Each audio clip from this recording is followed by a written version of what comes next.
Hello, folks. Yep, I got very special guest tonight, Mr. Steve Adams. Yeah, yeah, real special. All right, let me start the show off by calling out the people that has chatted in here. We've got 15 in chat, and I'm going to start off by calling the people who's chatted so far. And it's Squanny Stan says he's the first one. Then we got the beautiful Melissa. Welcome in, Pork Chop. Welcome in, Annette. Uh, we got Chucky Morgan. Welcome in, my man. We got Fishing for Whiskers. Welcome in, Mr. Duggar. I hope your wife's doing good, doing a little bit better. I hope the prayers have done some good. Welcome in, Deadpool. And welcome in, Fishing the Dream. Matt Morgan, Mike's Fishing Home. Welcome in, my buddy. Uh, let's see. We got no. If I ain't called your name out, welcome in, Amanda. When I get through calling out, welcome in, Jay Fox. When I get through calling out the names, if I hadn't called you out yet, G Style Fishing. Welcome in. All right, I'm at the bottom now. If I missed you, I say, hey, fool, you missed me. Hey, fool, you missed J Flop. Jay Fox, welcome in. Hey, hey, fool, you missed the net. Welcome in, Annette. Hey, fool, you missed A and B Outback. Welcome in, A and B back out back. See, that's how you do Yep, it. that's how you do it. we And Mike's Fishing Home.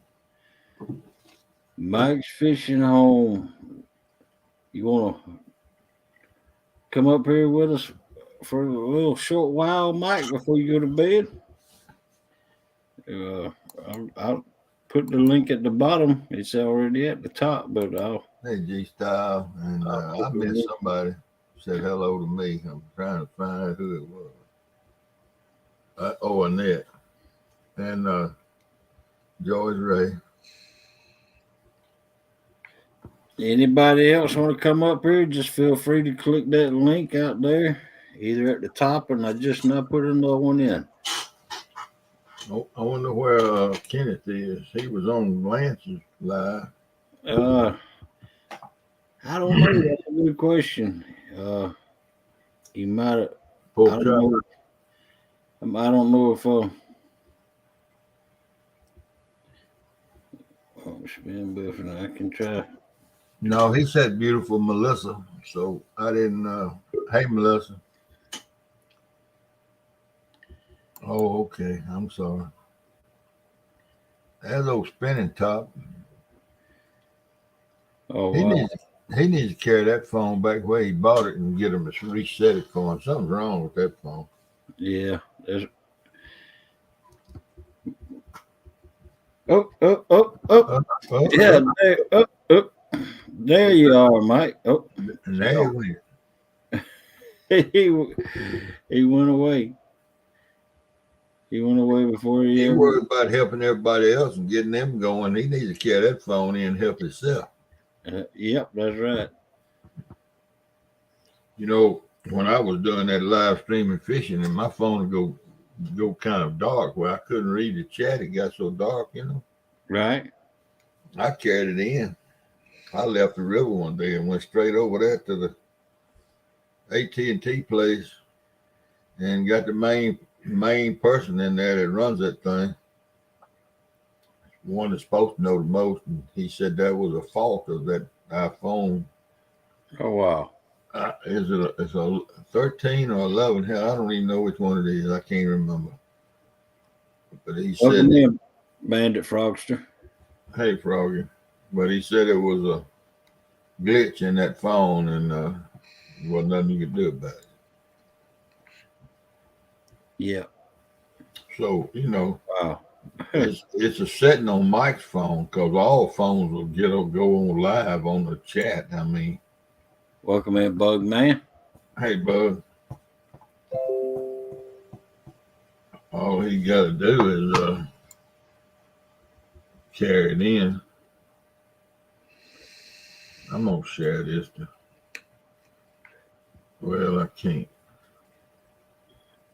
What you gonna share? I was gonna send this link to my buddy CP. He just sent me something on Facebook.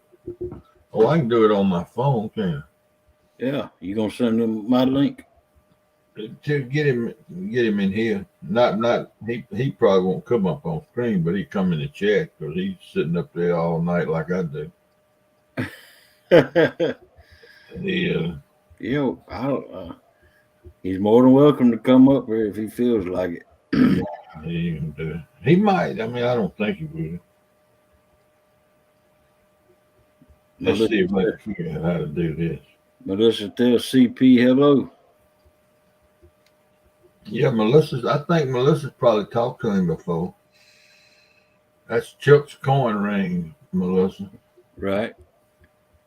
Now, does he make rings out of coins? Yeah, he makes them. He does a good job too. Yep. I've seen people make coin rings before. Look, he CP probably the most brilliant person I know. Blue Line Adventure, welcome in. And since the computers came along, he's a licensed welder, a licensed tankerman. I mean, a licensed pipe fitter, a licensed electrician, licensed heating and air. He got so many licenses. And he's non-union now. I mean, he's in Memphis, and he lives in North Mississippi. Well, he lives in Memphis, but he works right there close to North Mississippi. And there ain't nothing the man can't do. Right. When we here 7-8 years ago, we was both of us gonna build us some bait tanks to keep live bait at home, and you got to have them biological filters in them. Right. Well, he researched it, and we both built our own biological filters, and hell, it worked. He decided he was going. He decided he was going to further his. Let me see how I'm gonna put this. Further his endeavors and make ethanol, and so he's selling ethanol plants over the computer. Ethanol plants. Mm-hmm. Make for personal ethanol plants. Oh, Where you make your own ethanol at home for your car. So corn. Corn. Yeah, he sold. I don't know how many he sold, but hell, he built them things and shipped them to people. Oh wow. He decided he saw a corn ring. He decided, so he bought all the stuff, and hell, he makes beautiful. He can do anything, man. That ain't nothing he can't do. Right. I told y'all about that table he made for me in the camper with the Ole Miss emblem up under it. Says Ole Miss on it. Beautiful. Yeah. Yeah, man. In other words, he's making some good corn squeezing. I didn't say that. I didn't actually say that. Ethanol plants. Yeah, he making ethanol plants. See, ethanol is distilled twice. Right. You make corn liquor and then you distill that. Right. Welcome in, Tinkerbell.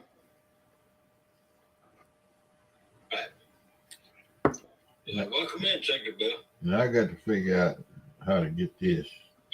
Welcome in, Tinkerbell. And I don't know exactly how to do it.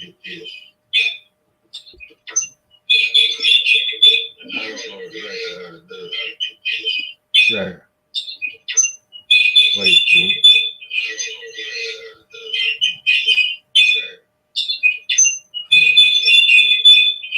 Oh, cool.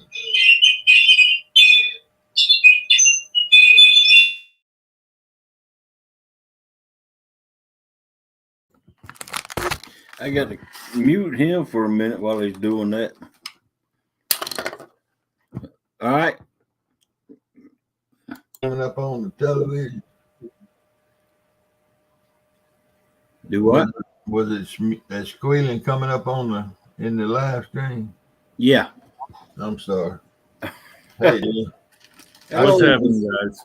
That might have been my squeal because I had to shut down that other window. No. I could hear it on my phone when I was trying to send this thing here to a friend of mine. Hey, Fluff. Hey, Jay Fox.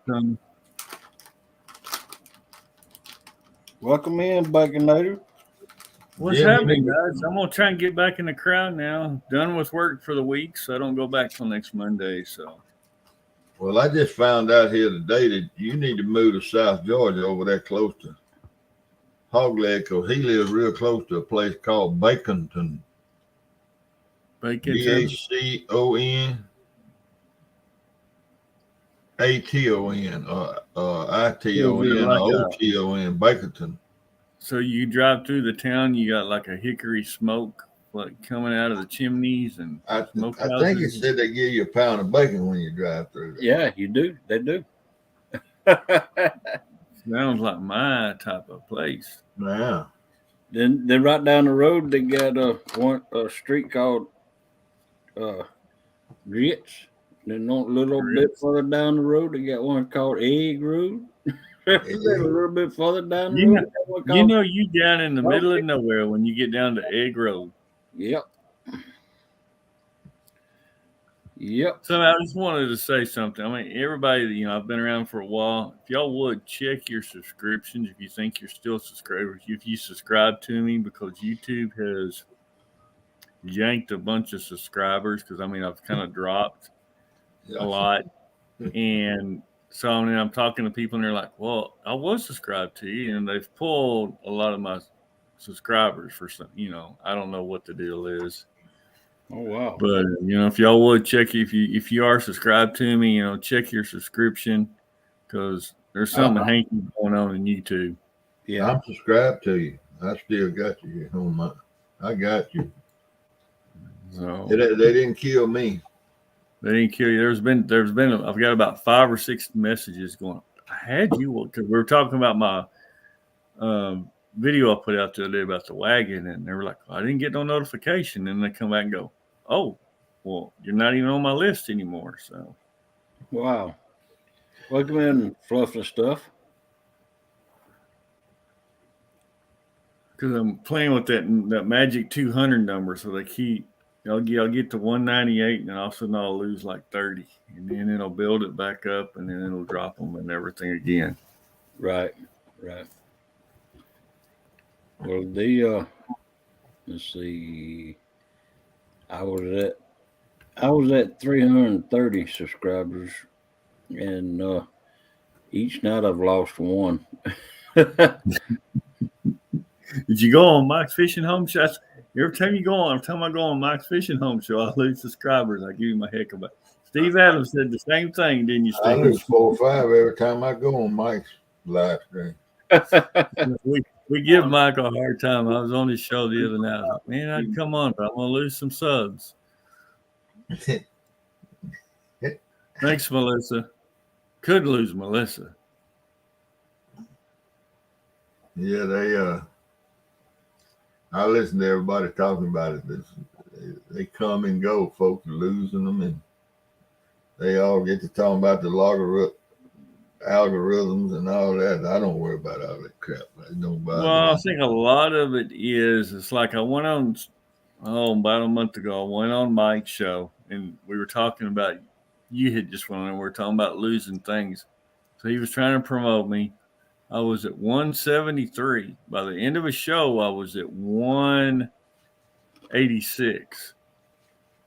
And then we started talking, me, him, and Jody, but after the show was over, and I looked, and I'd already dropped down to 185. And the next morning, I was back at 180. And then the next day, I was like at 170, and then it was weird. Well, I was at 330, and then the next night I was at 329.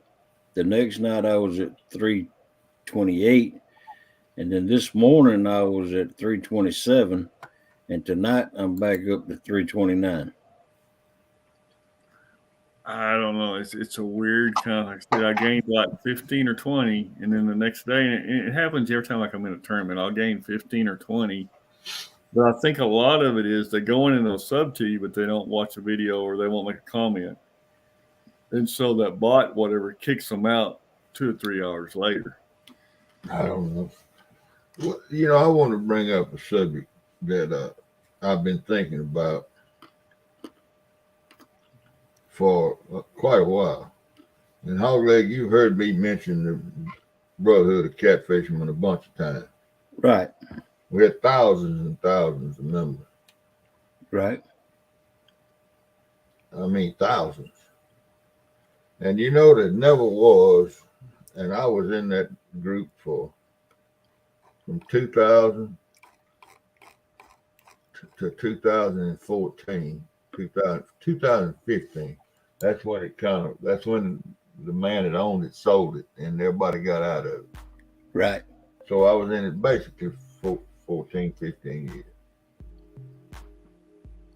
And there never was, in them 15 years, 14 years, there never was a 1 versus 1 or a catfish tournament of any sort. Huh. Wow. And this community is full of that kind of stuff. Yeah. Yeah. Nobody. I mean, it just never. It never happened. Well, you know, nowadays with this YouTube stuff, you can be in one state and somebody else can be in another state, and y'all could fish the same tournament. You know. Well, I understand, but well, I mean, it wasn't competition. It wasn't competition. See? But Steve, you look at it these days with all the cell phone towers going up, all the new additions, and how technology has come out with cell phones, and better signal. I mean, there's still a lot of places out on my lake where I fish, I can't keep a signal to do a stream. Yeah. But I mean, the technology has. I mean, in the last 5 years, I mean, I remember when the first cell phones came out. I mean, I'm that old, but the technology's there now where, everything you can do this stuff where you couldn't do this 5-10 years ago. Well, I know, but we had all these big get-togethers. Hell, I went to Tulsa one time. Well, I went to Tulsa twice. That's like a long way from Mississippi. And it was over 100 people at that thing. Both times, like 130 people. They were from Kansas, all Nebraska. They were all, Tulsa was up there in the north part of Oklahoma. Right. And there wasn't no kind of competition involved. And none of the gatherings, none of the get-togethers. Even sitting around a fire with 20 people where we would go on these fishing trips everywhere, up and down the Mississippi River. That's just strange to me that this community is all about, or not everybody, but a lot of folks about this versus each other. I don't know. It's fine. It don't bother me. I was just bringing that point out that it wasn't like that in the BOC. Well, fishing and whiskers, what I've noticed is, like I said, after a tournament or stuff where, you've been on with Palmetto Cats or Green Machine. You know, they pretty much try and promote your channel. And during that tournament, you'll get 20 or 30 new subscribers, and or several. And the ones, it seems like the ones that go in and I've noticed it a while back, the ones that kind of go in and comment on your video will stick. You'll have them the next day. But then the ones that just subscribe, you'll see you've got your subscriber thing came back up, but you'll lose a bunch of them the next day. And I know 50 people or 40 people out there are not going to unsubscribe to you the next day. But so I think there is something with that. But I've noticed the ones that I go in and they leave a comment or something, and I answer their comment is what I found. I'll say, hey, thanks for watching my video, or thanks for subscribing. I answer their comment, they'll reply, they'll stick, and they'll stay there.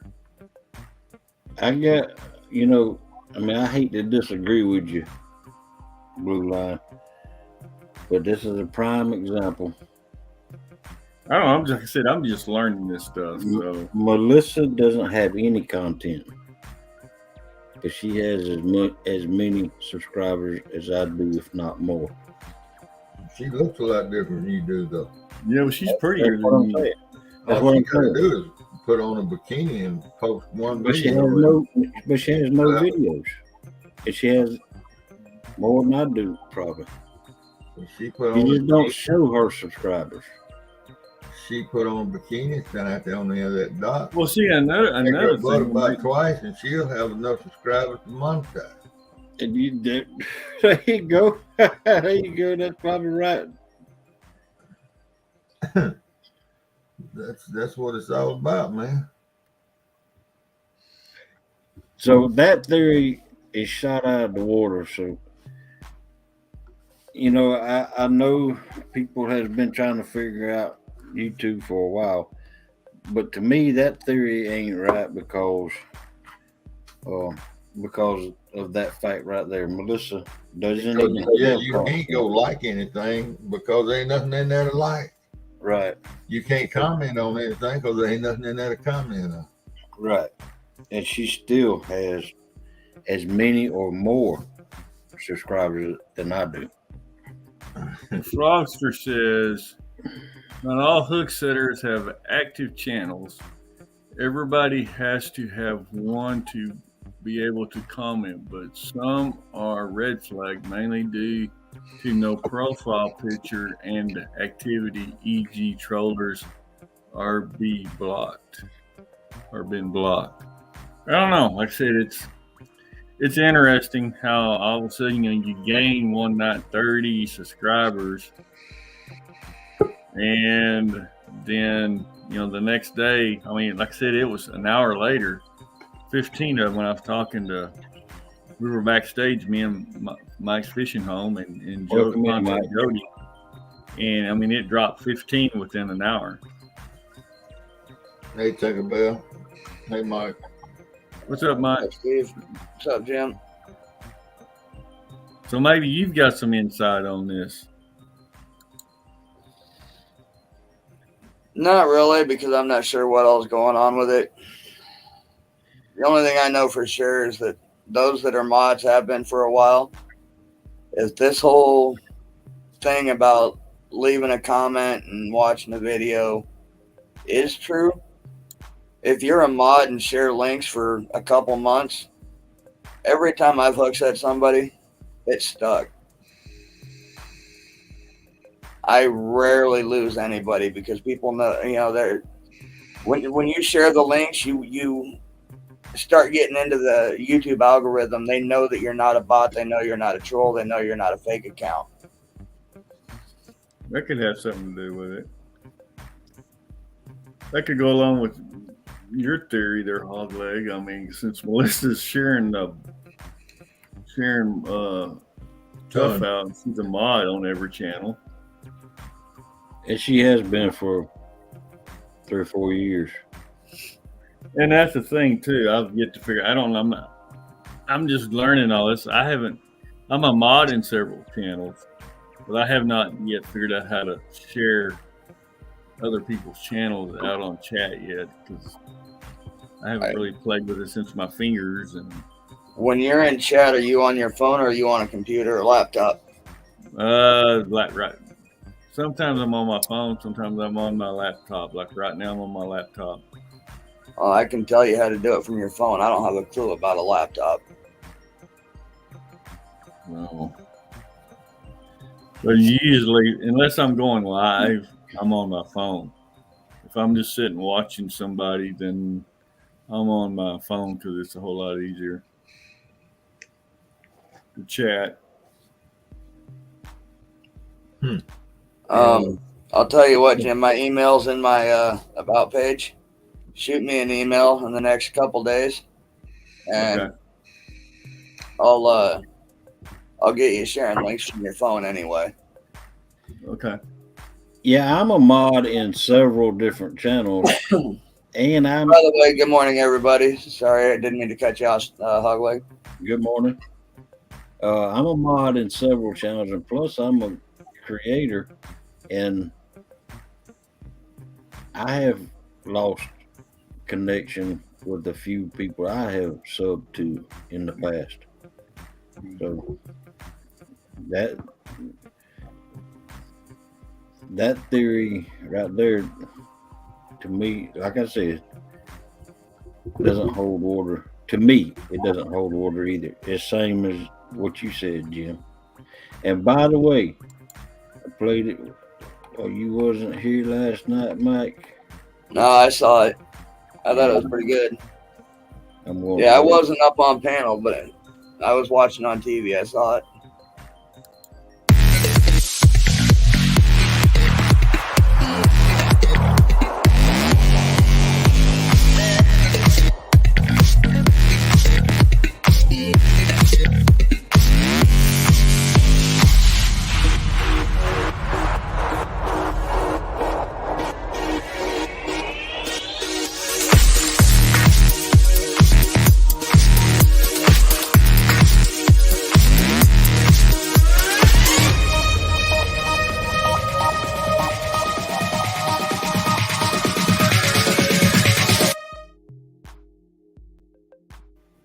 There you go. Cool. All right. I just had to play it one time tonight. Oh, it's all good. Yeah, I don't know where Kenneth is. I don't know. I haven't talked to him. Guys, Well, it was like the other night when we were talking. He said, "Yeah, you were. I was subscribed to you. You're not on my thing anymore." So I don't know. There's something there because, like I said, I've got several emails or text messages, and it's like you're not on my thing anymore. I don't know.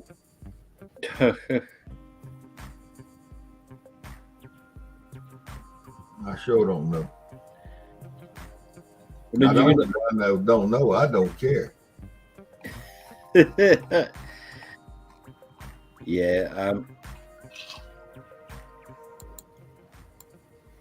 I'm wanting to get 500 just so I can have my community tab.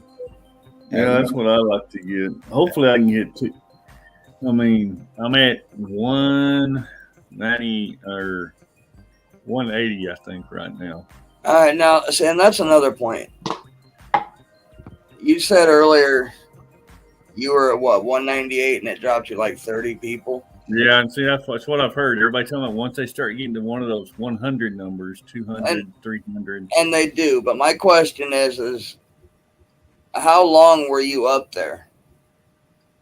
Like about 4 hours. No. I mean, how long were you up that high in sub count before they dropped you? Had those stuck for just a couple days? No, or were they several weeks? 4 hours. Actually, I got up there during Mike's show, and then while we went backstage, was talking after the show. It went from 198 to 185 to 180 the next day, and then back down to 170 something. 170. Okay, how many of those did you get initially during his show? All of them? Yeah, because I started out at 176 during his show. That's why. That's exactly why. But that's what I was saying. You know, you'll gain at somebody's show or doing a tournament. You might gain anywhere from 20 to 50 subs. But out of those 20 to 50 subs, you may only keep 10 of them. If you're lucky. If you're lucky. Here's the reason.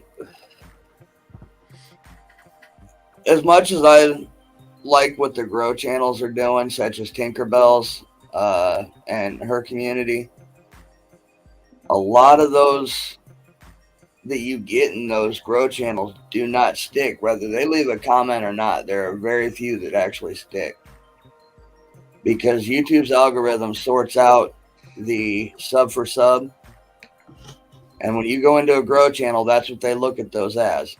So those people in those grow channels have to go in and resub 5, 10, 15 times before they actually stick. I was running through YouTube the other night, and there was some channel on, and it was kind of a channel out of China or one of those countries, but it was a sub for sub, and they advertised it, sub for sub channel. Come watch us. And I went on there for a minute, and it was just YouTube channel after YouTube channel on there. I mean, that's all they were doing was just basically in the chat, just putting their channel and Yep. And thanks for this, thanks for that. And I was like, whoa, wow. I mean, that's all it was. There wasn't no content going through. It was just chat, just sub for sub. Yeah, it's because you got such a big boom and uprise in your sub count. And I'm going to assume that eventually you went back and tried to sub for them as well, at least a few of them. Right.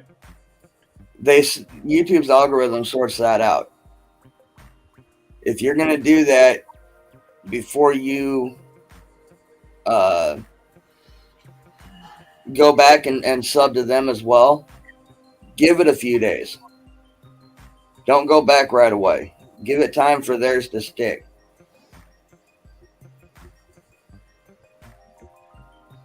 Gotcha. Did you get a hold of your buddy Steve Adams? I sent him a text message with your link. I don't know. I don't know if he. CP, did you come in here? I just asked him if he's in here. He'd answer. Okay. No, I can only speak for myself. In the last 2 weeks, I've jumped up. I think I went from like 674 to 683. So I jumped up 9 in 2 weeks. In the last 24 hours, I've lost 2, and that's it. Right. Did Rich and Judy catch any fish today? I watch them from time to time. I can't answer because I don't know. They were talking about going all night, but then they were tearing down in the afternoon. Right. I figured that I didn't ever see them catch a fish, but I don't know whether they caught anything or not. It looked cold. I don't know. The weather was nice and warm the last 2 days. Now it's raining. It's supposed to turn to snow in the morning. So, oh wow. Then it's going to be back up to 60 on Friday and Saturday. Yeah, we're going to be at like 28 tomorrow and jump back up to almost 60 the next day. The weather's stupid. Melissa, Rich built a shanty out of junk laying around on the bank. He built a nice shelter and had a heater and everything.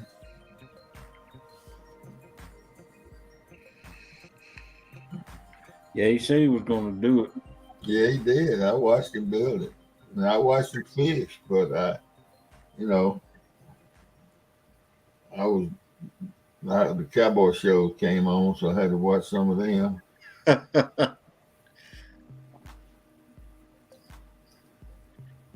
Yeah, one of them. Those Frogs. 2 or 3 years ago, one of them. And Melissa may remember the name of them, but something with a bestia. grow show that when people go in, I mean, it was a man and a woman, and they had like a grow show, but there was channels coming in, and you would have to donate to them.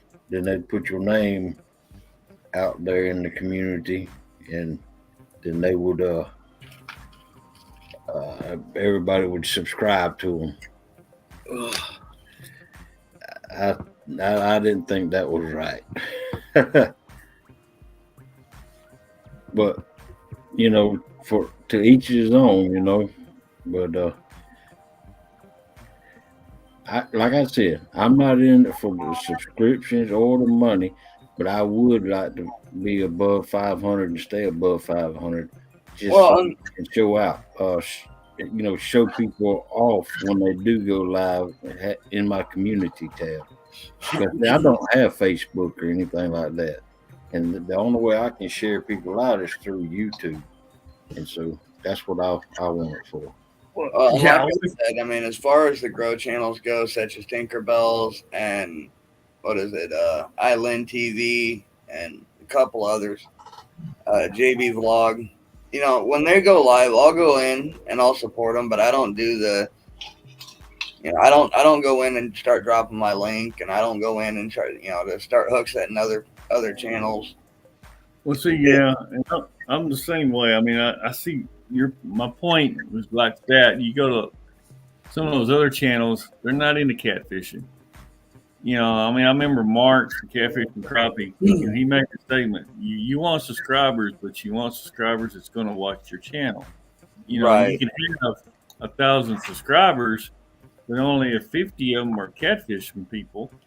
Then those other 800 are not going to watch your channel. It's not going to help you. Right. Well, and that's just it. Like Tinkerbell, she's in everybody's life. She is a huge supporter of our community. That is true. Whether she's out there fishing or not. Right.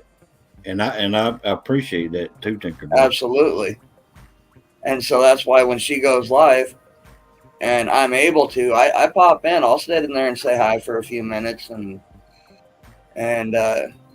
she's got me as a mod, so I'll sit there and watch for trolls and bots, but I'm not going in and dropping links just because I can.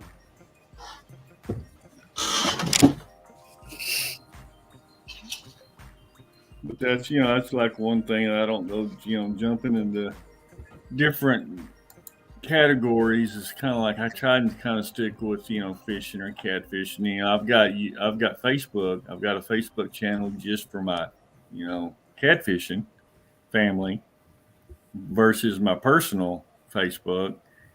And on the catfishing side, I mean, I've got over, I think it was 2,600 friends. I mean, I'll get 10, 15, 20, friend requests a day. It's like, man, I wish my YouTube would grow this fast. Yeah. So I wish somebody out there in the chat would ask a few questions about fishing, like was in Lance's chat. Yeah, I woke up for a little bit and popped in there, I think near the end of his live, but I didn't say anything. It's weird when you see a channel with 75K subs and videos only get 1K views. Yeah, but Stan, that's going to happen no matter what. Yeah, I agree with that. I mean, you got people that, like Chunky Cats that's got 10,000 plus, and you go into his live streams, yeah, he gets up to 300, 400, 500 people in a chat. But you look at his view count, and it's the exact same way. Right.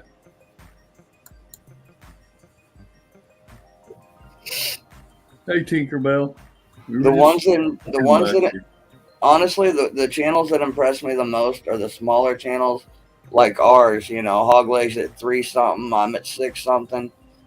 Jim, you're trying to push for 200. But you look at our view counts when we go live and we put out videos, and we're sitting at 500, 600 views per video.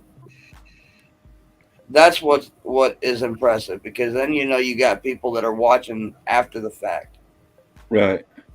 Whether they leave thumbs up or not really is irrelevant, at least to me. You're exactly right. But the thumbs up, what I have learned during my time in YouTube, not as a creator, but I've been in YouTube since 2011, and I've just started becoming a creator back in November of last year. And I have noticed, because I've been in different communities, and the last community, or two communities ago I've been in, uh, which I'm still a part of them, is the reseller community. Thumbs Right. up or thumbs down, it don't matter. Yep. It still gets the same. It gives you, It it still gives you this tells algorithm. that you're getting out there, and people are liking you and disliking you, and it doesn't matter that Nope. all the thumbs up does is pushes your videos. Yep. It don't matter if it's a thumbs up or a thumbs down. Pushes your video to the front of the YouTube pages.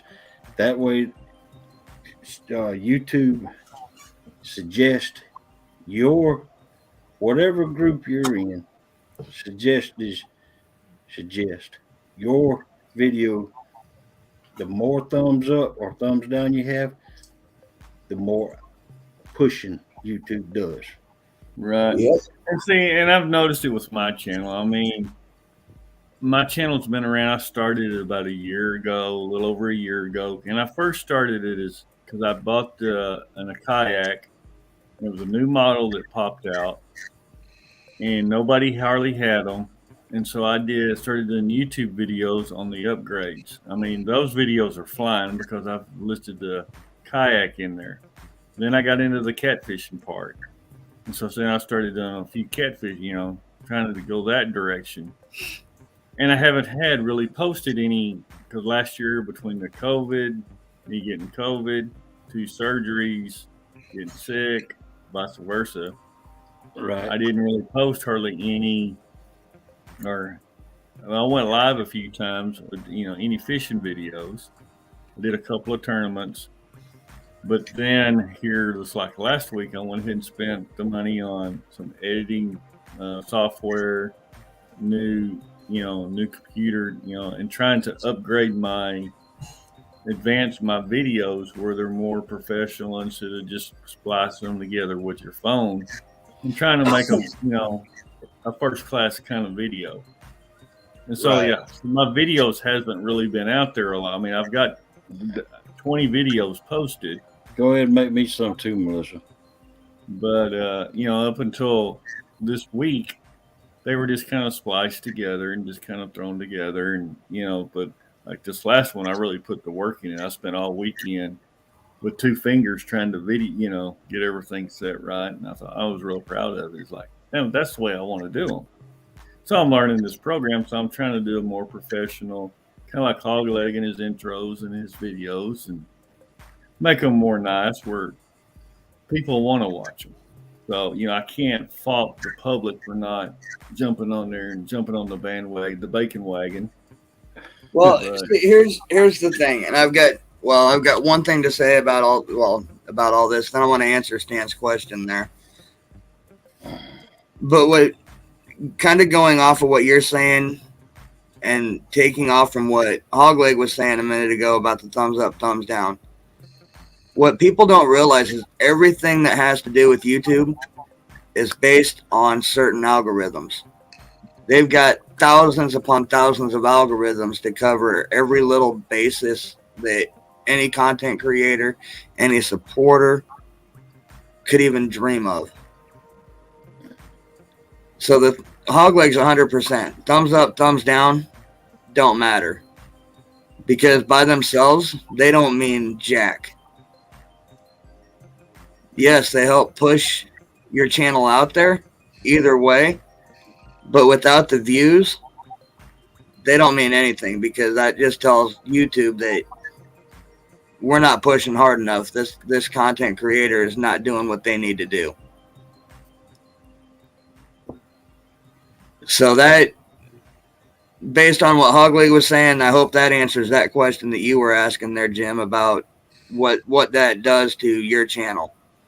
Right. Like I said, I haven't really been pushing a lot of content. My goal was to have a video each week, but then stuff happened. It didn't happen. That's my plan now, is I've got the equipment to do it.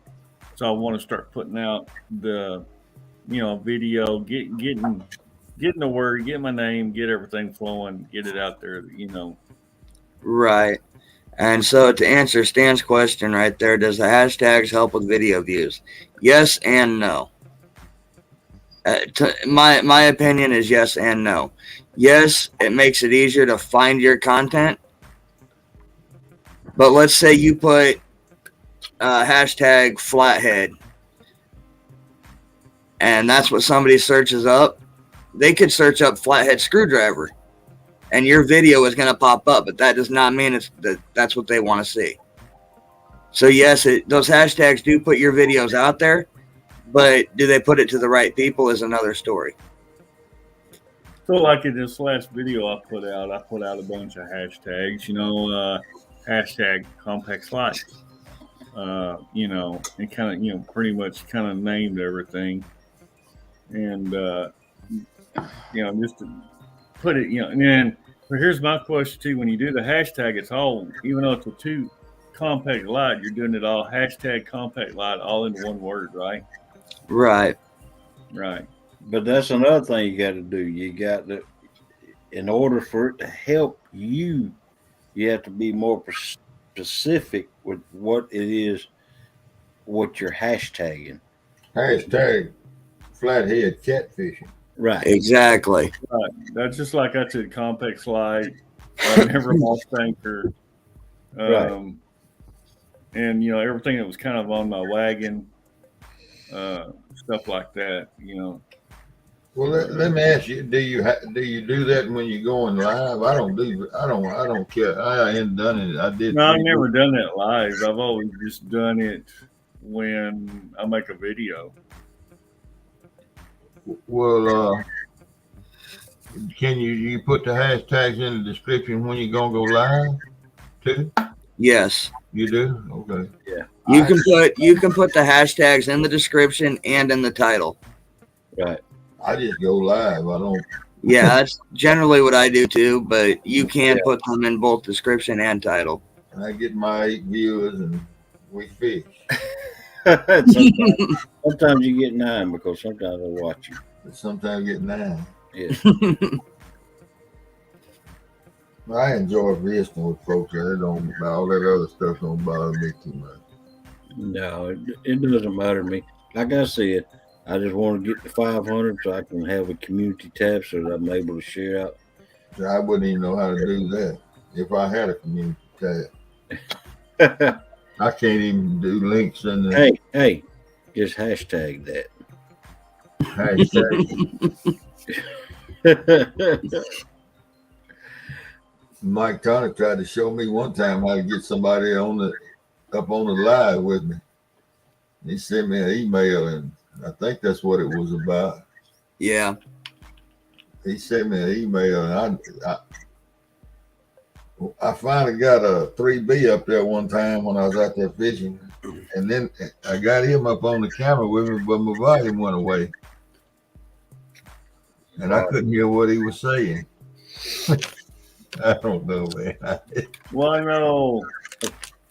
Let's see, Epic was on the show the other night. Was you on there with Epic Hog Leg when it was a show last week, and he was talking about the algorithm with YouTube, how he was really disgusted with it? Oh, he was raising hell yesterday about it. It was on Lynn's channel, I believe it's what he was on.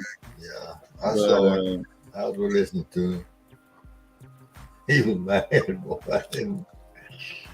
Well, and I wasn't in there for that chat, but I can only imagine what Epic had to say about the algorithm, and chances are I'd probably agree with them 100%. Well, like he was talking about, like bringing up, like he brought up Cornelius catfishing. He said, I don't want to watch the guy. I don't, he don't like his channel. He don't like how he treats the fish. But he said for a month, every time he turned on his YouTube, hit that channel popped up on his, view list. It did me the same way. It did me the same way. Well, you can always hit the 3 dots next to that video that they recommend. And at the very bottom of it, there's a deal that says, don't recommend this channel anymore. You can always hit that and they stop doing it. Well, I didn't know that. See, I learned something. I did that on Facebook. So is that on Hog Legs deal? Where is that on here? I did that on Facebook, but I still get all them pictures of bikinis. Oh. Cali Bear's on. Hey, Cali Bear. Morning, Cali Bear. Cali Bear. Yeah, my life's pretty simple. Right? There you go. So, is that Melissa? No, man. Better than that. I saw that picture 4 or 5 times before I realized that girl had pretty hair.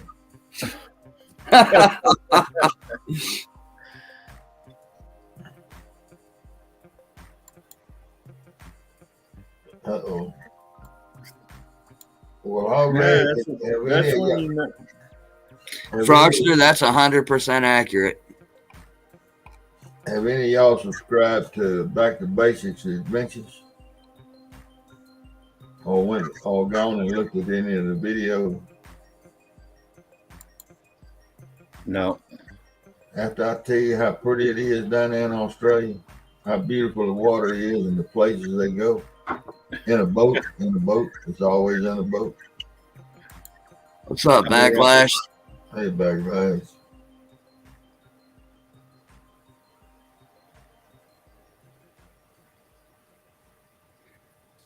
Yeah, that's a really good channel. I like it. Yeah, I guarantee you, everything that you could even possibly think to do or say on your channel, Jim, is under one of the thousands upon thousands of algorithms that YouTube has covered. Oh yeah. Kelly, is that beautiful water down there or what? Hi, welcome back. Welcome to the show. Thank you for coming in. I'll get it right in a minute.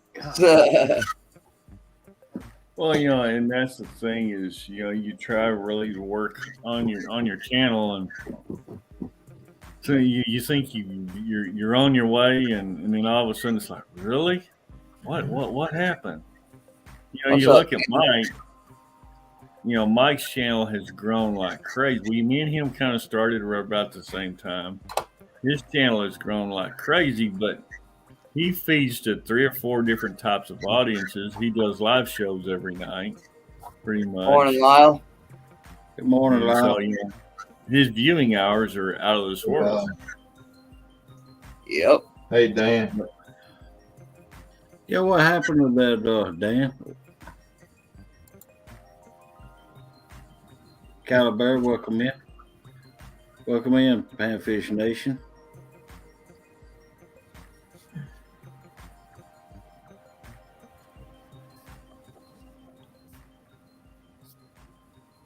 Huh. That was in Chunky's live when he was fishing? Yep. I heard about that. Well, doggone, I skipped over it. I watched about a minute. And I went on. I should probably call him tomorrow. I missed that, man. I slept right through it. I don't know. I don't understand all I know about it. Hey, Lyle. Man, Lyle's been around the YouTube world for a while. All right, right there. See what Backlash says? I should be at least 60 to 500 if y'all. Put that up on the screen for me, would you, Hogleg? So that right there, I know he's not doing anything to, that I don't consider that self-promotion. He's just simply asking. But there's an algorithm to cover that that's going to show that as self-promotion.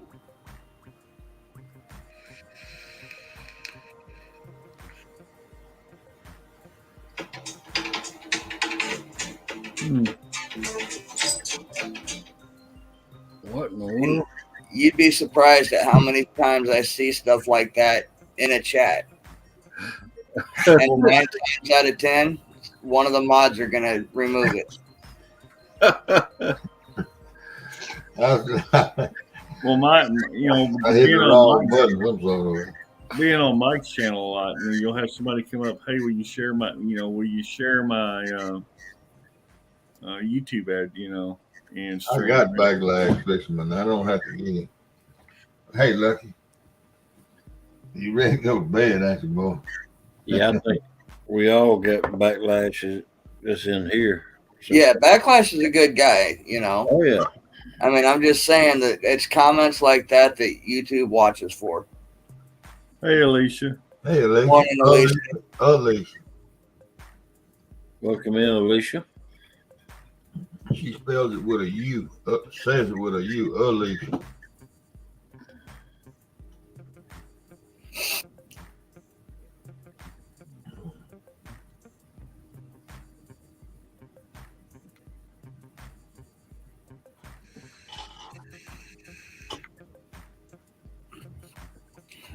Dan, that's 100% true.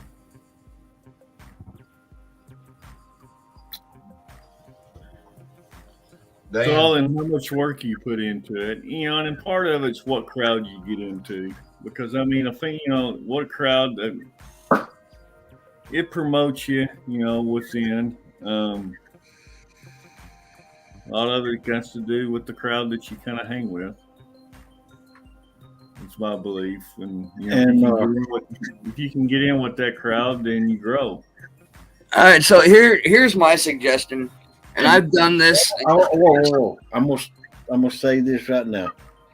You can't make people subscribe to you. That's exactly. Exactly. But here's my suggestion, and I've actually done this in the past. Is a lot of us have somebody in the community's number who's got a larger channel, smaller channel, whatever, everybody's got emails. People have each other on Facebook and Messenger and whatever. I've had people come to me and email me, text me, whatever, saying, hey, you've got a community tab. Is there a possibility, my channel's kind of stagnant. It's stale. Can you help out? Can you push my channel for a day or two?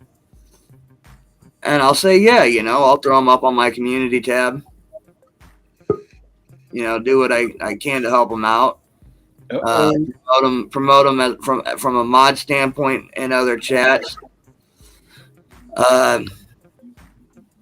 And I've had conversations with certain people that have told me, hey, you should be further along than where you're at. So the next couple weeks when I do my streams, I'm going to push your channel as best I can. But you do that kind of self-promotion behind the scenes, not on YouTube where YouTube can find it. Morning, Lyle. How we doing, guys? Hey, Lyle. We're trying to find the magic potion to make bigger channels. Good luck with that. Right? The years of experience. You probably got a bottle back here somewhere, don't you? Tell us years of experience, huh, Lyle? I've been building jigs tonight.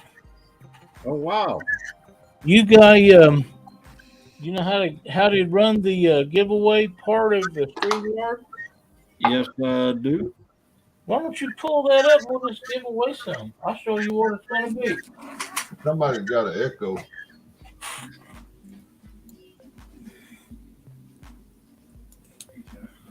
I'll give away 5 of these little bad boys right there. Boy, that's a pretty jig. Nice. Pretty. I believe that catch a skipjack. I hope so.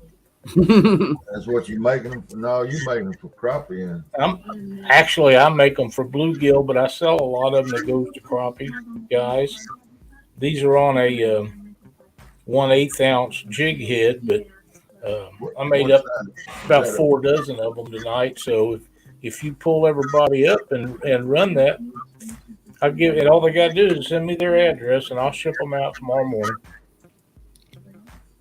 Well, Ollie, if you depends on. We're supposed to get snow, so it may be the next day if it's too snowy. Go for it, Hogleg. And Hogleg, if you want to add, I'll throw in a couple of stickers if you want to throw them in there too. Woohoo! Now, Lyle, before we do this, I do have a question for you. Anything, just ask away. We've got a couple of Aussies in chat. Is that going to be U.S. only as well as UK? Is that going to be U.S. only, or are you? You know what? It can't cost that much to ship jigs. I'll send them anywhere they want them. Awesome. If they win them. There you go. Yeah, I just wanted to get that out before we avoid, try to avoid any issues. No problem. Hey, Dan, I see you won something in SK's show tonight. Congratulations. I don't know about Bear Monday. I never did fish for any of them. I've heard about them. Off the res, yeah, we forgot Canada's now in the house. Off the res is here.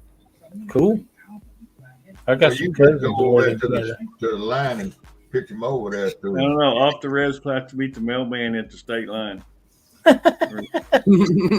I have some cousin that lives in Ontario. Well, how are we going to enter? Are we going to get to enter, Hogleg? Well, of course you are. Everybody can enter. You got a second device, Steve? There we go.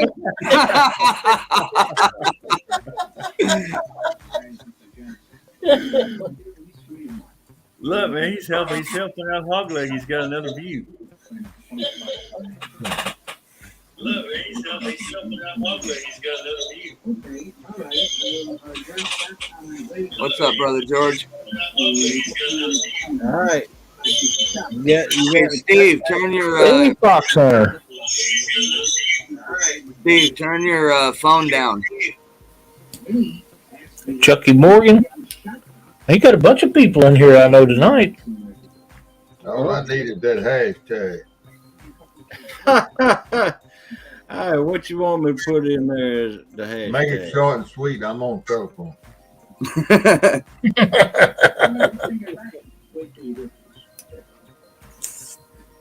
Off the rest, he's from Ontario. My cousins moved up there when they was really young. My uncle was a manager of a chemical company in Kansas City, and they transferred me up there, and they lived there till he retired, and now he lives in Florida. But 2 of his kids still live up there, someplace. You gonna do a hashtag, or you just gonna play with the thing, Hogleg? All that says what he wanted the hashtag to be yet. All that stuff says postage is disgusting. Cost him $40 to send a scarf to Canada. Hashtag. That's too bad, but I said we'd do it, and we'll do it. Blue Line put in chat hashtag bacon. We started that bacon thing one night on Panfish Nation show, and it really got out of hand. All right. You want me to put hashtag jig in? You put whatever you want. It doesn't make no difference to me. All right. Hang on, Steve. He's got to put it up on the screen first. No, it'll still register if he puts it in before, as long as he types it right. As long as he types it right.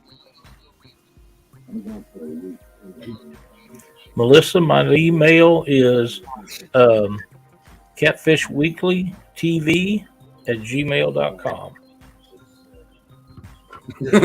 On this phone so little I can't even see if I spelled it right. All right, so start putting your hashtags in there. I'm fixing to see. I thought it was bacon. That's your stickers. We're going to call bacon. All right. Oh, man. So what you guys been doing tonight? waiting on the storms and never gonna come to Mississippi. They're gonna miss Mississippi, look like. Wow. I'll type that in for you, Melissa.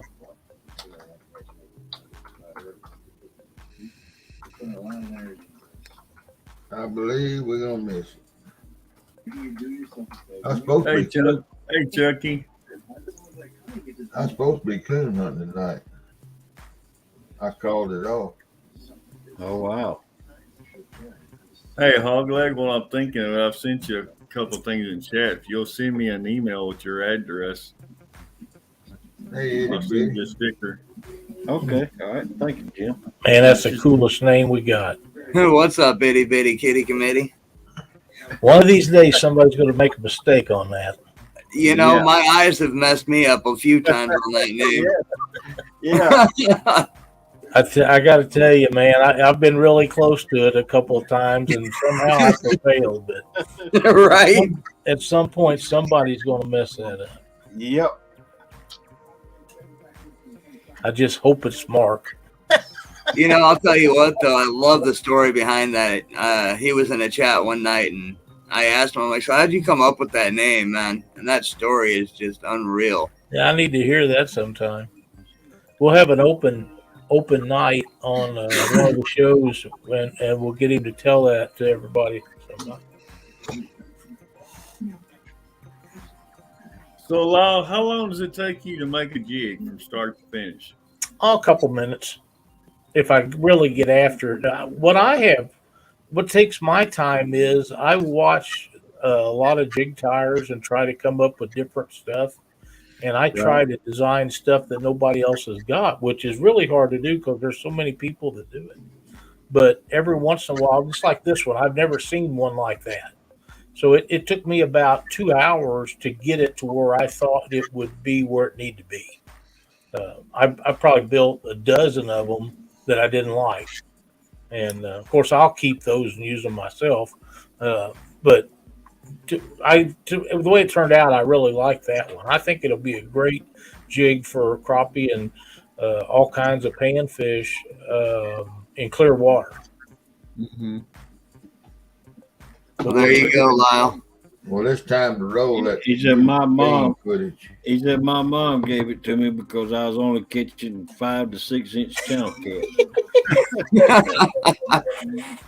I hope I can remember that. My memory's not very good. Roll that beautiful bean footage, boy. Well, wait a minute. Don't get you. We got He's in a hurry, man. He wants got that 34 jig. people in here that hadn't but 18 entered yet. All right. If y'all want miles, jigs, show them off again, Lyle.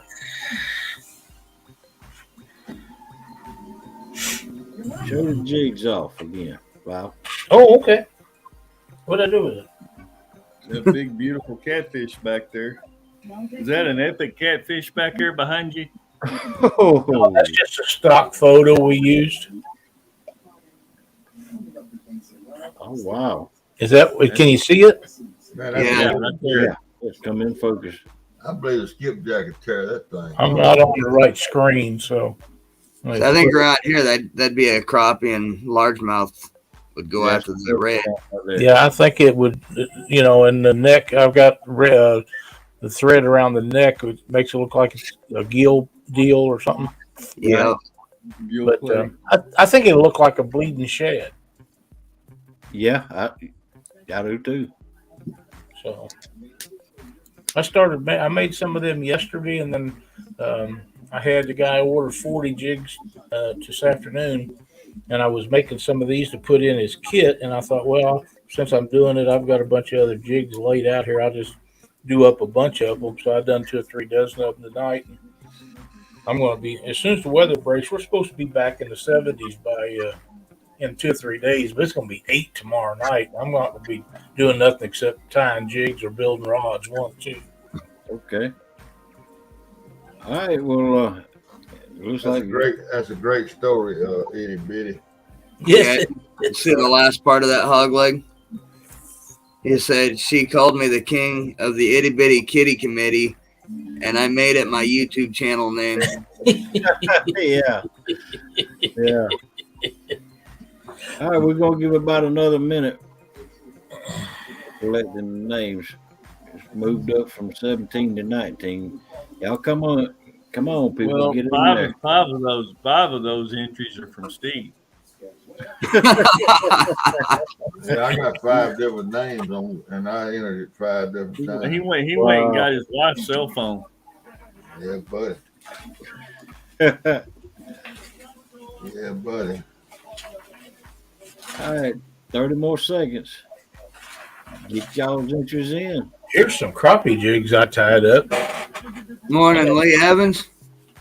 Couple Geez, of crappie with them. Lee. Oh, yeah. There you And go. I got these. Them How skipjack. This is what I use for skipjack.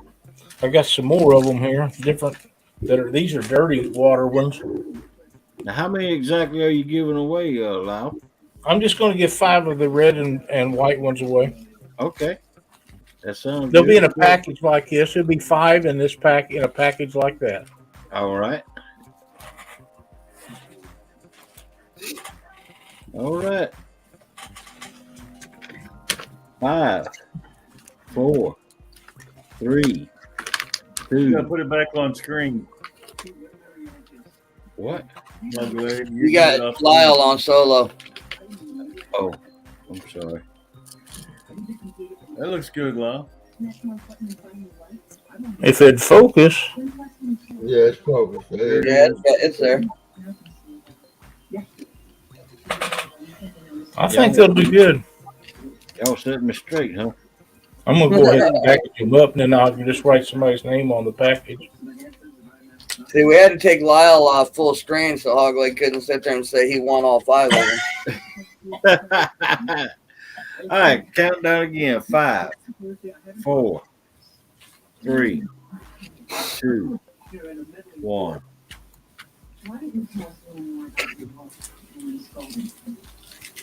Alicia wants to know, Lyle, she's curious, but do you also have pink? Oh, yeah, I got a lot of pink ones. All right. Annette Morgan. Annette Morgan.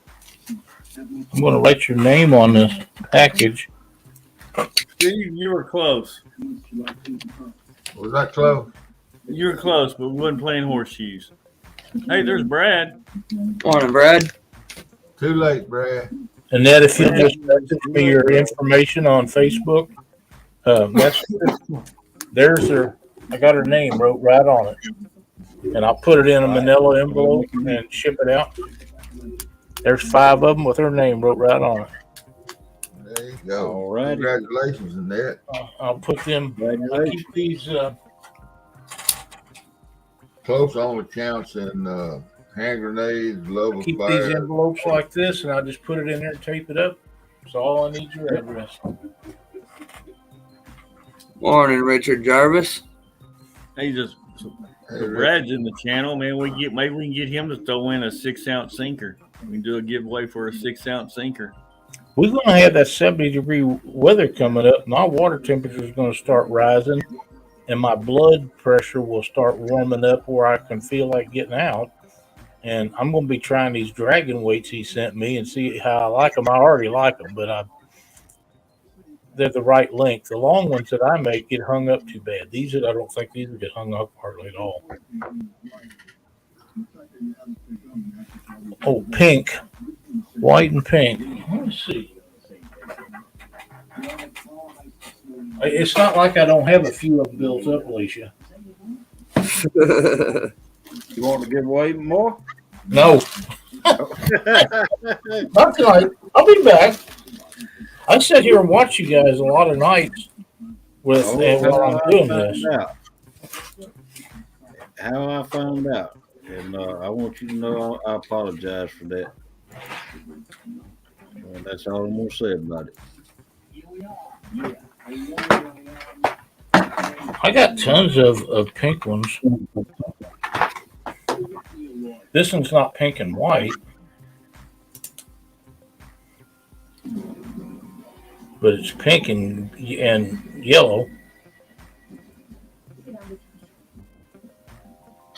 That was chic. That was cool. Morning, Gigability. Hey, Gig.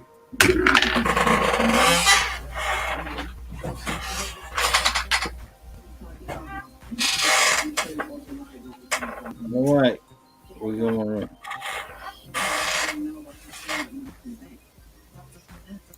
give away. So Jim's, There's another, and it's pink and purple. They're in the package, so. There you go. Yeah, that looks like it should catch fish. Oh, yeah. I hope so. I hope they all catch fish. This one here's one that is going out to another guy in the morning. Whoop, that's the wrong tool. Scissors won't hold it. He's getting a bunch of these. Those are cool. Yeah. That would catch fish down here in my water. Anything yellow. Yellow? Yeah. I just got some new yellow chenille, so I'll be trying that out pretty quick. All right. Hashtag bacon. What are you giving away this time? You can do it. 2 drawings, 2 stickers. Cool.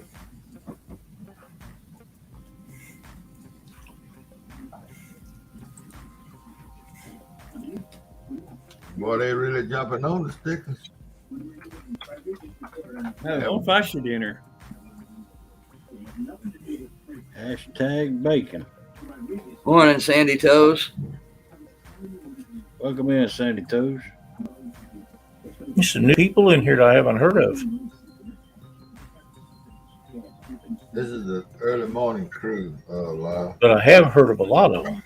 Welcome in, Richard Jarvis. Welcome in, Off the Res. Stickers. Everybody will know who's giving away those stickers when they see bacon. Yeah. The infamous Jim Reline Adventure. Listen, guys, I'm going to jump off a panel so you guys can go ahead. Annette, just send me a message, and I will get these shipped right out to you. Thanks for letting me do that tonight. Appreciate it. Keep up the good work, guys. Oh, no. Thank you for coming up in here and doing it. No problem. Thanks for coming up, Lyle. You know you're welcome on my panel anytime. All right. Thank you. It's been a pleasure sharing screen time with you. No, Well, I've been on with Lyle. I've been on with Lyle. Yeah, I think this is only the second time I've been on panel with Lyle. Maybe third, because Lyle, come back. it's always a pleasure. We'll do it again. Come back when you can't stay so long. Okay. All right. See you, partner. Whoop. Hey, man. It's always my pleasure when Lyle comes up here. Yep. He's a good feller. Good He was people. one of those. He was one of those BOC crew. Was he? Yeah. Yes, he was. Yeah, one of these days I want to get down there and fish with him. He's only about 6 hours from me, maybe 8. I don't believe he ever came in the chat room. I can't ever remember him in the chat room. But he was a member. He was in it. I saw his post when they were talking about fishing on. I believe he fished a lot on the Missouri River in those days. Don't he fish on the Missouri River? Son, and around Alton, Illinois too. Yeah, I think he does. Yeah, I mean he was in there catching. They caught some of them big catfish up there where the Missouri runs in at St. Louis, above St. Louis. Hey, Southern. Georgia Ray. Yeah, I remember.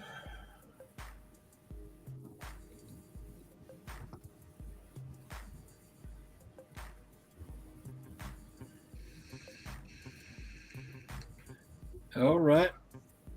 Yeah, So yeah, they'll just send me an email at bluelineadventure@gmail.com. Is he going? Are you gonna ship them around the world? I'll send it wherever. Oh, money back. Yeah. I don't think a sticker gonna. No, Stickers cost $1.30. $1.30 send it overseas. I've sent stickers to Australia. I sent them to UK. I sent them to Canada. It's all about the same. But yeah, just remember it's Blue Line Adventure.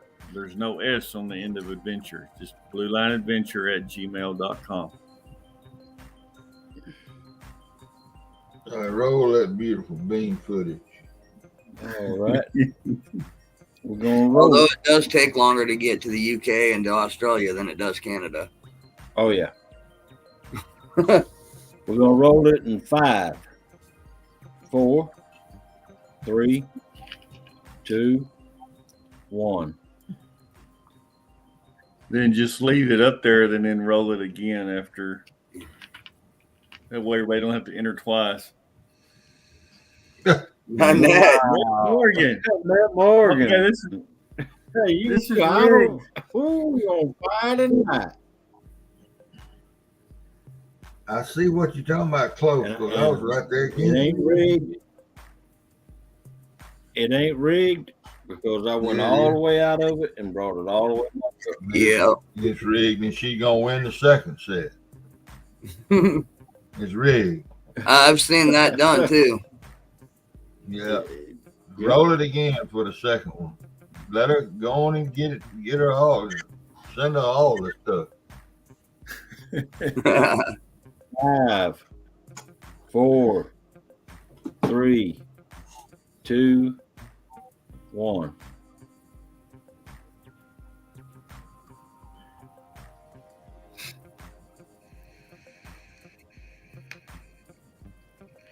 Brad Connell. Brad. That gum, I'm right there every time. You close, Steve, but no cigar. So y'all guys just send me an email with your addresses at bluelineadventure@gmail.com. And I'll get those in the mail tomorrow. I gotta send some off to Lynn and stuff. Oh, lead head one and some stickers. Yep. Lead head.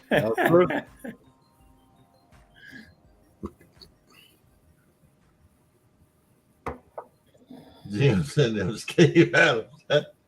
I don't have any stickers to send back, Brad. Oh. Just sit on the Steve I Adams. can't reciprocate. Hey, I'm going to give away 1 hog leg sticker and 1 catfishing with call sticker. Oh.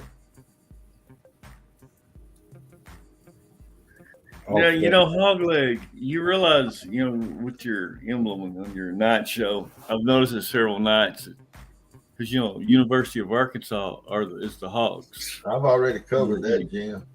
Yeah, I'm surprised you got the letters saying cease and desist. They are. Thank you, they Brad. are always on the ball. They got a Pee-wee team one time because they were called the Hogs. His hog looks just like the Razorback over there. It does. Which one?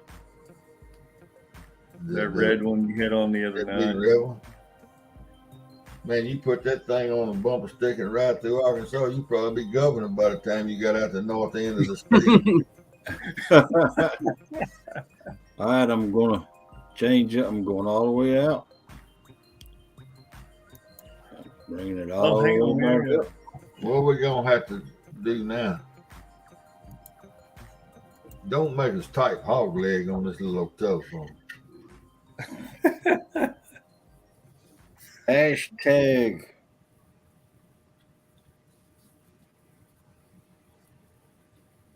Spit. S-P-I-T.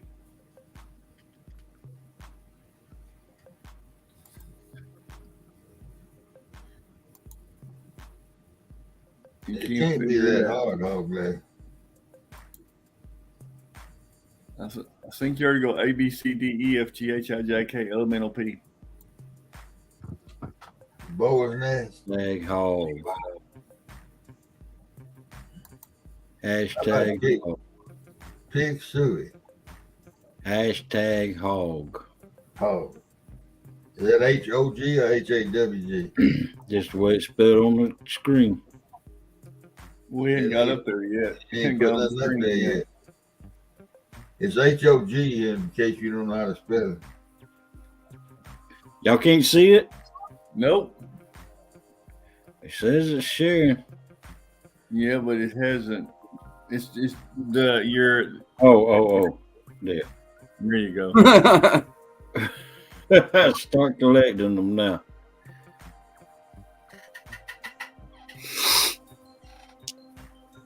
H-A hog. Okay. Giving them Arizona. I mean, not Arizona. Arkansas. Something else to fuss about. Oh no, Arizona. If I win them, I'm gonna send that hog leg one to Jim over there, so he'll have a Razorback sticker. There you go. I put that on my wagon, bacon wagon. That's right, but I want the car sticker.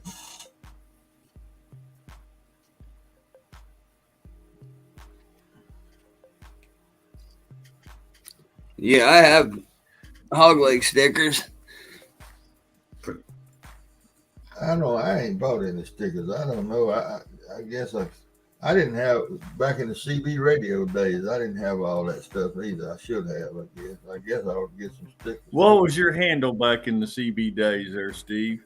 Throwaway. Throwaway. Yep, as in money, garbage. I thought it was in women. Anything. I used to have a terrible temper. Now, I ain't talking about a little bit of temper. I'm talking about a bad one. Morning, Carmel. Morning, Hey, Carmel.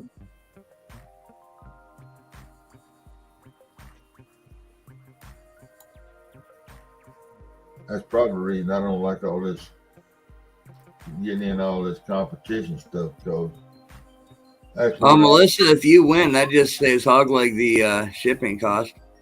Heck yeah. Yeah.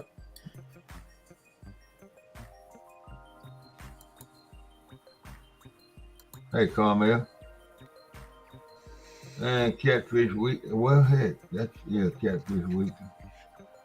Yeah, he was just up here. Wait a minute, that's Lyle. That's what I was supposed to say. Yeah, he was just up there. All right. You tried to win the jig.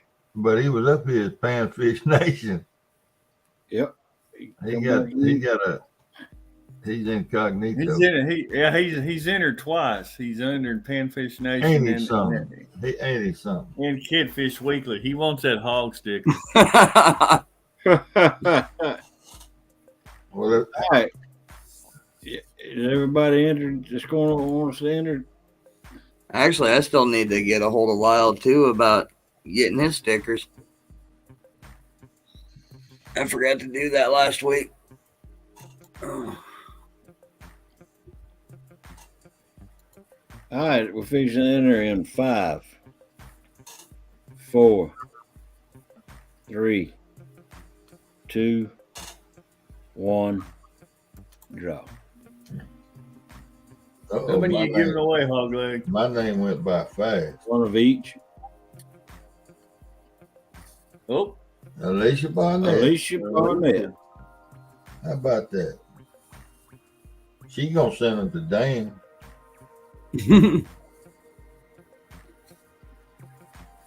Way to go, Alicia. Way to go, Alicia. And I think Alicia knows how to get in touch with me. And that's it. Well, there you go, man. You had a Wednesday night giveaway. Sure did. Thursday morning.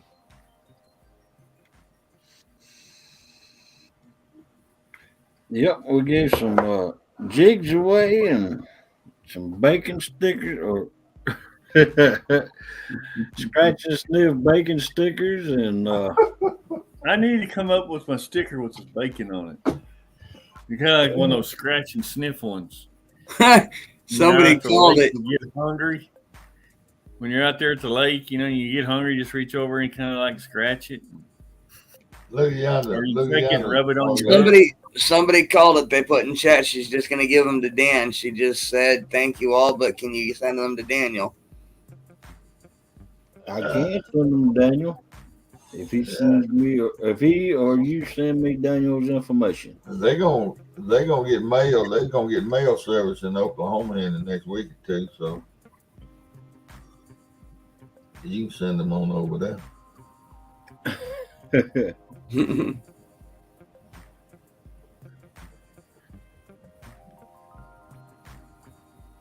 So Steve, you are to give away a guided tour to the Mississippi. Yeah. All right, I'm gonna bring up another hashtag. A night with Steve. Oh, An Lord. adventure that you will never forget. Well, ain't none of you hard legs need to enter. All I want is one of these young gals to go with me. He'll get you stuck in a muddy bank. Yeah, slide in the river. Didn't you used to have a charter service, Steve? I didn't. I wasn't registered, but yeah, I got it. I guess you call it bootlegging. We didn't know that. All right, good night, Lyle. Thanks for coming up. So many years ago, what do you call it? Thank you for coming in, Lyle. That old law has been passed now. I was trying to tell somebody one night in one of these chats somewhere, but I was typing and nobody paid any attention to it. I was hooked up with a man, a big guide up the river, friend of mine, and I could have guided probably 4 days a week from his overflow. He's so famous that he's booked solid. He never gets to go fishing. Just to go fishing.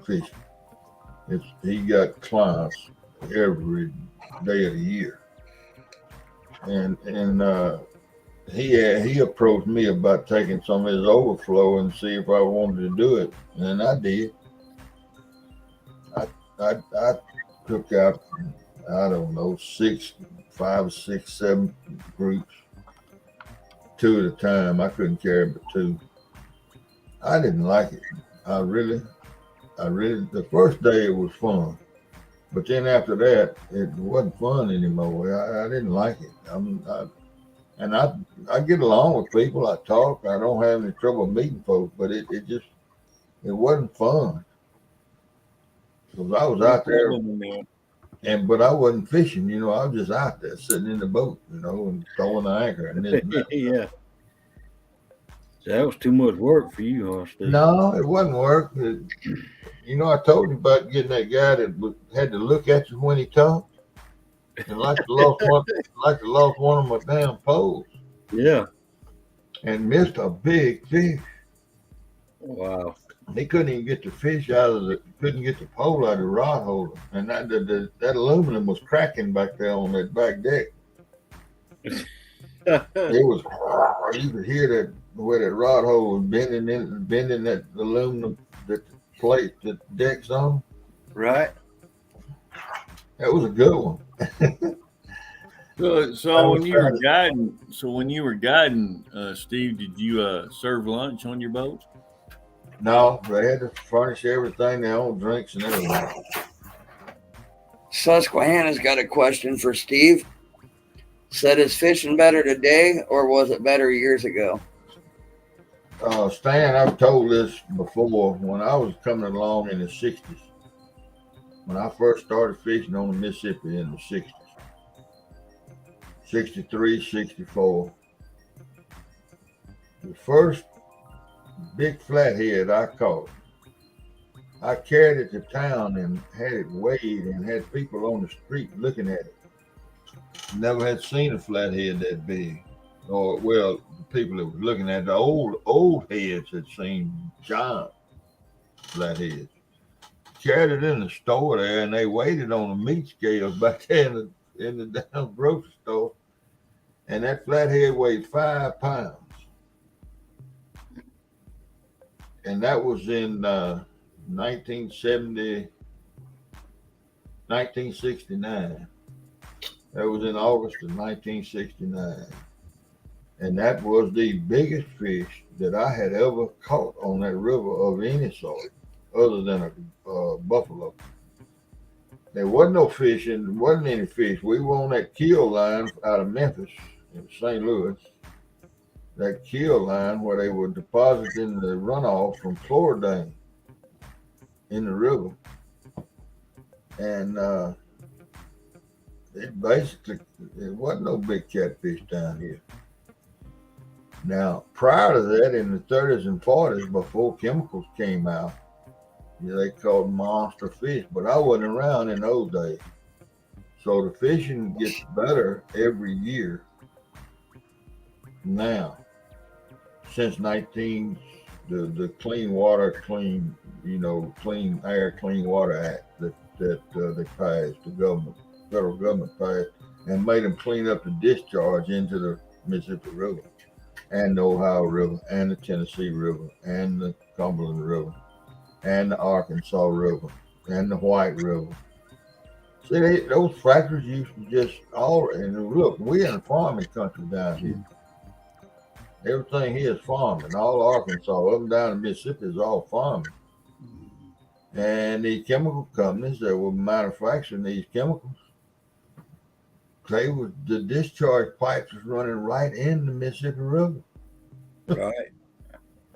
And whatever the byproduct was that they didn't need, it went in the river.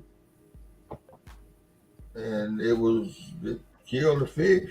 I mean, Memphis still has 35 miles of no-eat zone in Memphis. Okay, Dan. So the fishing is better now than it was when I started. Now, prior to me coming back in the 30s and 40s and 20s, I just can't imagine how good it would have been then, because all the snags and all that stuff that was in the Mississippi River.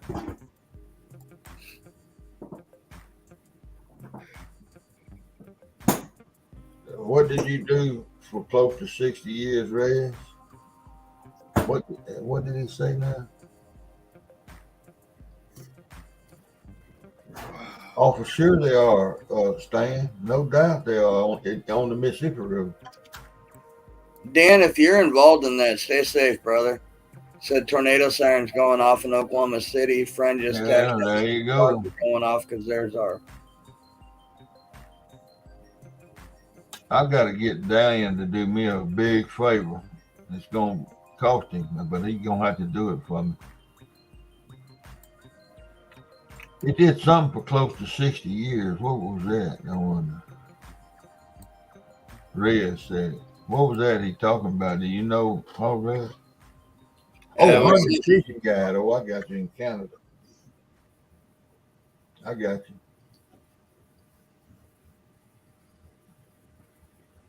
Yeah. I didn't like it, Rez.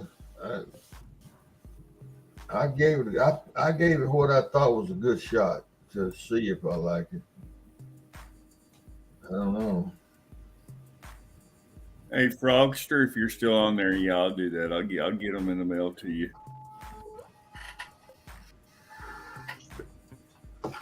I don't know, Brad. I see lots and lots of big catfish come out of that river every day, actually, that I go to the boat ramp. Those commercial boys bring in monsters basically every day. They just about, you can count on them bringing in at least one 50-pound flathead every day. Thank you, Dan. And the blues are just monsters. I just printed out your address. How in the world do you say your last name? Who is that? Dan's last name. Hey, Hog, make sure you send me an email. Okay. All right.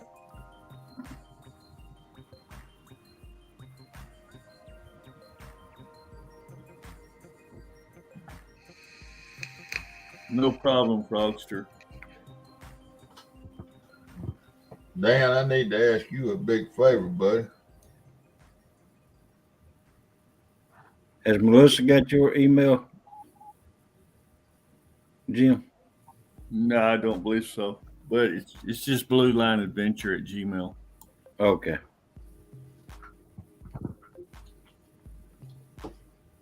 Dan says his last name is Polish. We're going to have to talk slow since the animal's in here.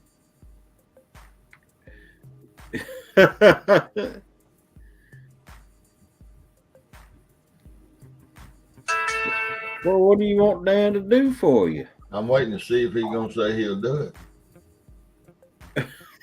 you want him to commit before he even know? Yeah. That almost sounds like a Pontoon Jody thing. It won't cost him any money. It just costs him some time.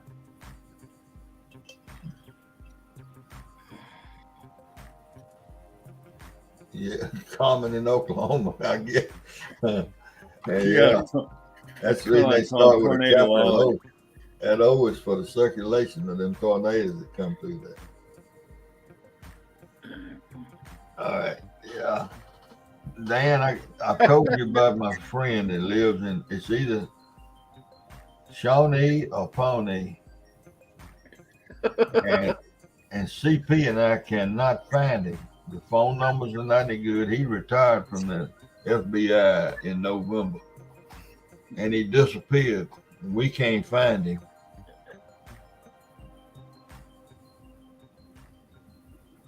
And his name is Brian Martin. Brian Martin, Martin, and he either lives in Shawnee or Pawnee.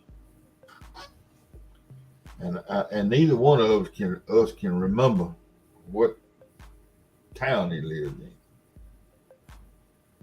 And we need you to look him up. The phone book?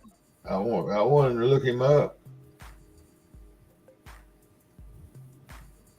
Pawnee is like 3 hours.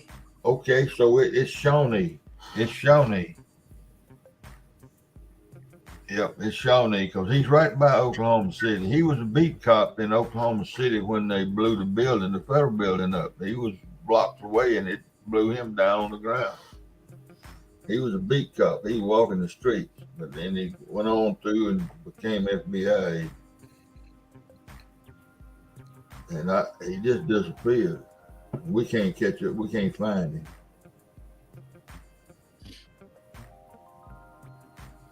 His name is Brian Martin. Brian Martin. And he's in Shawnee. He and his brother. Brian Martin in Shawnee. Yeah. He and his brother used to have a lawn care service that they did on the side. Yeah. I don't know. But he's been to Mississippi 4 or 5 times. He's been over here metal detecting. He come over here fishing. And all of a sudden he disappeared. He got a daughter. Yeah, you can look in the phone book. He got a daughter that's a vet down in Broken Bow. I've even tried to contact her. I guess I'm gonna have to call the vet office. How old is he, Alicia? He's in Oklahoma. I guess Brian's probably in his late 50s, maybe early 60s. Brian Shawnee in Oklahoma. Brian Martin in Shawnee, Oklahoma. Listings for Brian Shawnee around Shawnee. Here they are. Brian Martin is shown. Brian Martin Insurance around Franklin. Sure. Wow. But his telephone number that we have for him is not any good anymore. He's probably hiding from you. That's why he was FBI. He learned to hide. Well, he's done some of that, but he actually was in the Homeland Security part of it.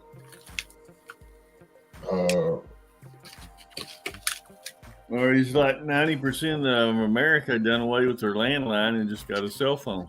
Well, I had it, I used to talk to him once a month at least. And on Facebook, all of that, he just disappeared. Now, I don't know. He may be on some kind of daggone mission. Who knows? I don't know. Thank you, Gig. Well, we've been trying to get in touch with him now for about 4 months. Well, he was supposed to retire in November. How old was he, Steve? You know, That's what I said. I think Brian probably in the late 50s. He's a veteran.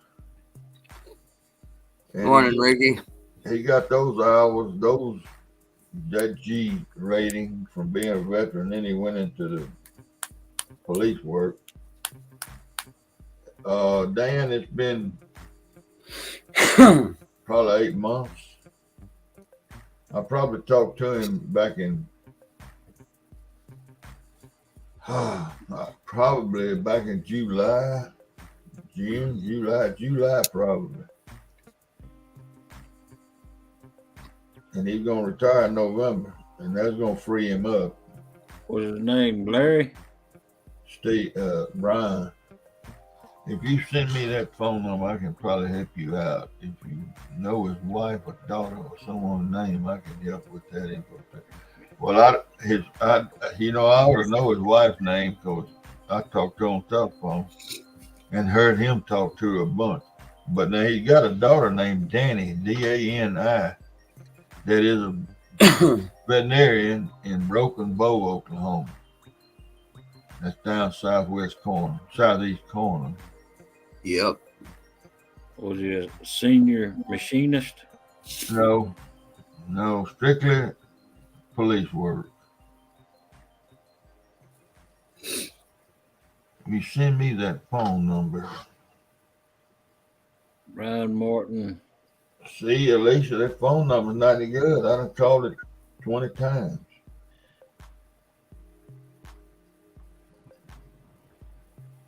I'd see his voter registration right here.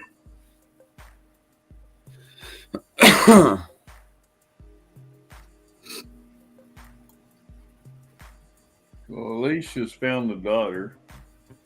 Yeah, I found the daughter. What's his address? Hart Road? What? Was his address Hart Road? Oh, man, I don't know where. I don't know his address now. Was it age 59? That sounds close.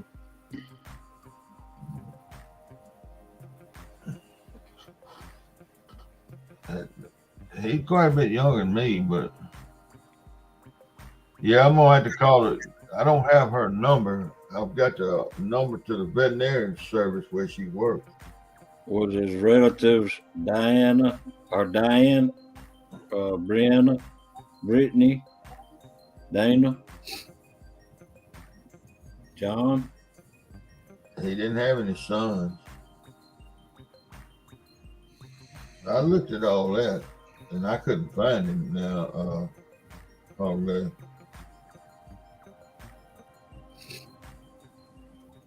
this is Shawnee, Oklahoma. Brian Martin Burton, age 59. Yeah, I saw that one, and Brianna and all them, but I don't know what his daughters, they call her Dani, D-A-N-I. I mean, that's her name. That's all he ever called her. He got 2 daughters, and I swear I can't remember the other one's name. One of them played basketball in college. And I don't even know which one that was. Oh, shit. Yeah, Ned, yeah, I got your email. I'll get them out to you. Alicia, I think this number I got is probably a FBI number, a company phone. And he turned it in because it's no good anymore.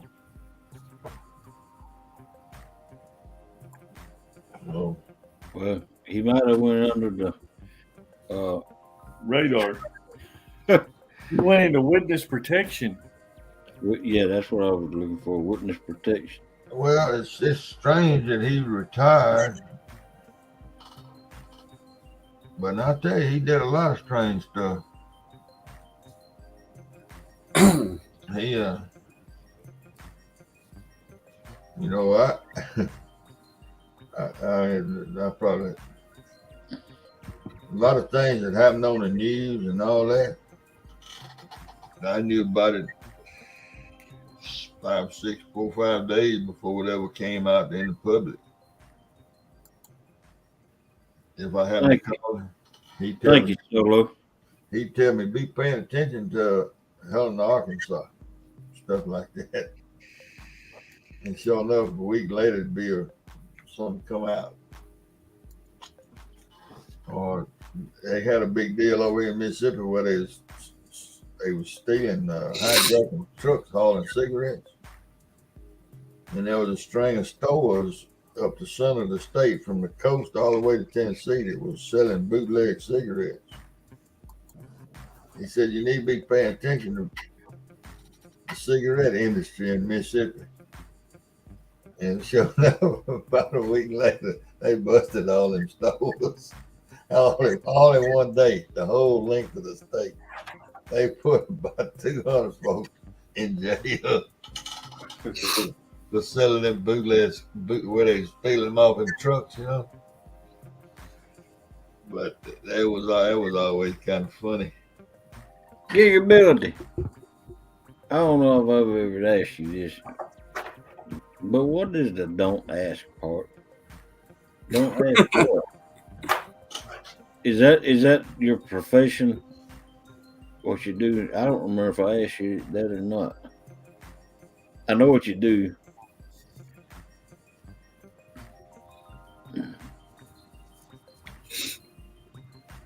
And if it's personal, just tell me it's personal. He says, don't ask. He probably figured that if he put "don't ask" as his name, nobody would ask.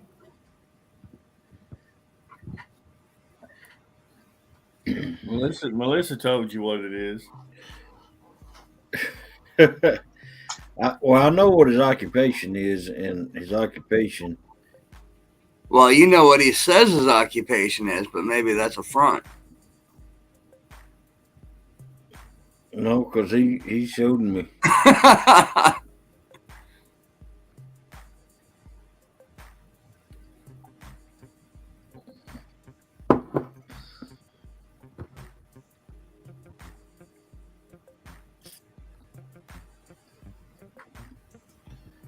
Oh, Ray, is that your heart beating out here? Yeah. You need to take some medicine, boy. No, it's that soothing music in the background. Elevator music. Yeah. See, I'd have told him that was only because he was on panel, Hogleg. He's trying to motivate you, Steve.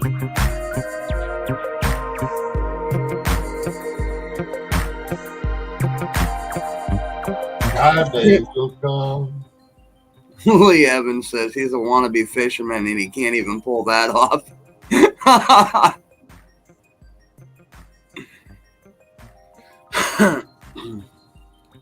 You talking about me, Lee?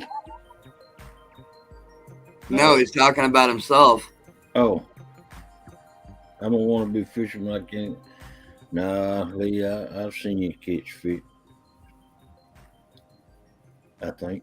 I think I'm probably the only one on here that don't catch fish.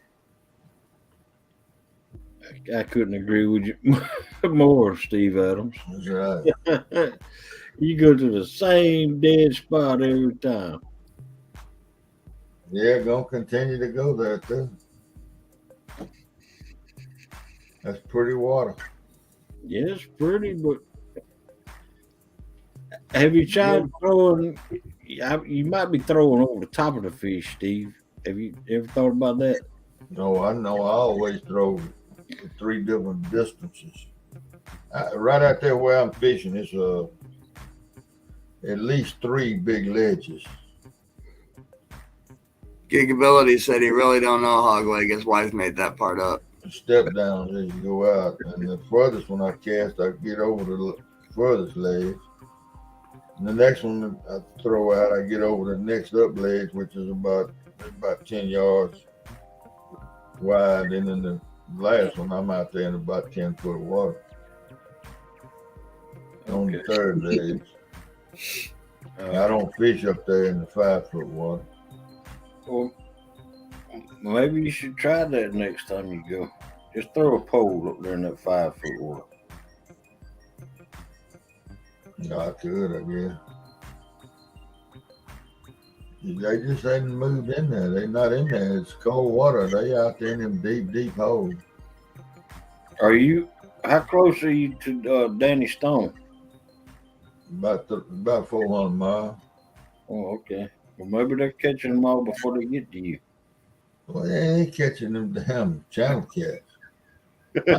I can go up in the lake and catch channel cats. Oh, man. I done told you, when I catch a channel cat, it's time to move. At this point, man, I didn't even be wearing my channel cat. Nah, I don't care about that. I guess if I could routinely catch 15, 20 pounders, I would, but below pound and a half, 2 pound fish don't do much but worry me.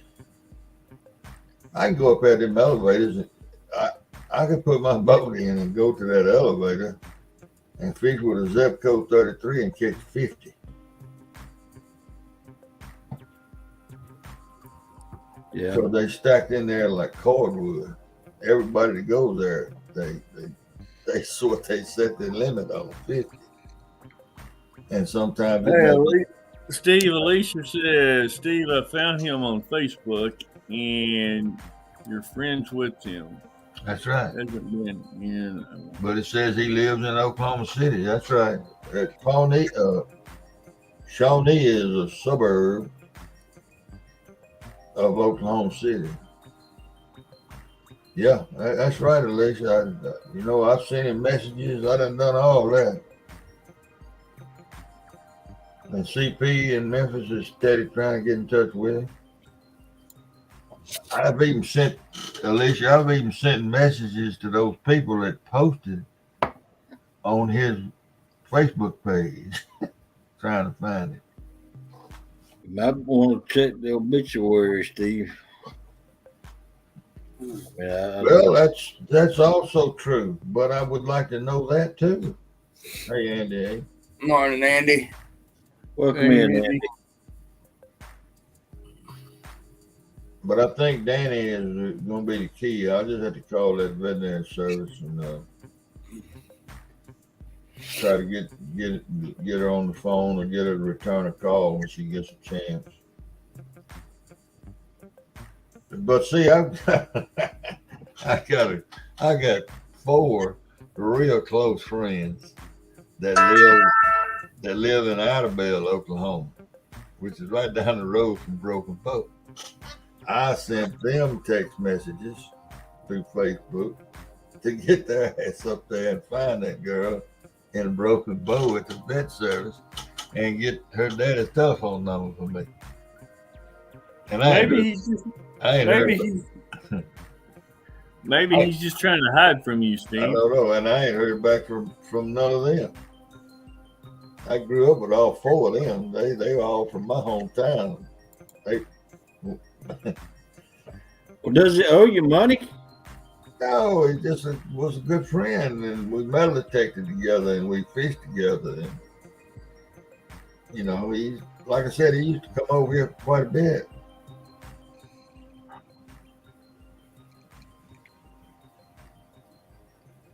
Yeah, the southeast corner of Oklahoma is called Little Dixie, Dan.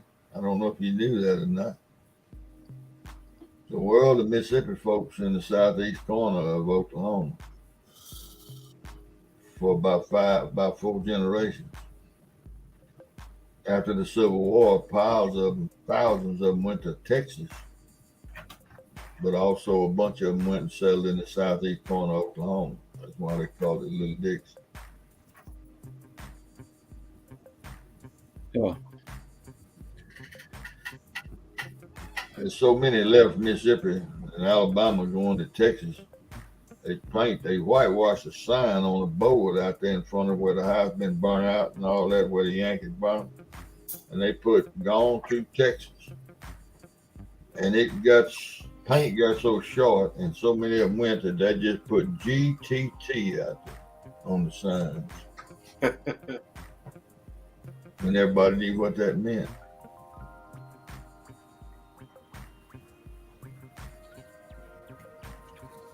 Even the illiterate people knew what that meant. Even the illiterate people knew what that meant. GTT? Yeah. That's probably the reason they started doing it that way. Well, back in those days, the world of folks couldn't read. Yeah. Still today, there's a lot of folks who can't read. Yeah. So, Hog, tell me, you're in Tennessee, right? No, I'm in Georgia. I'm in Okay, Georgia. You're a peach. So, what is your go-to bait in Georgia? I'm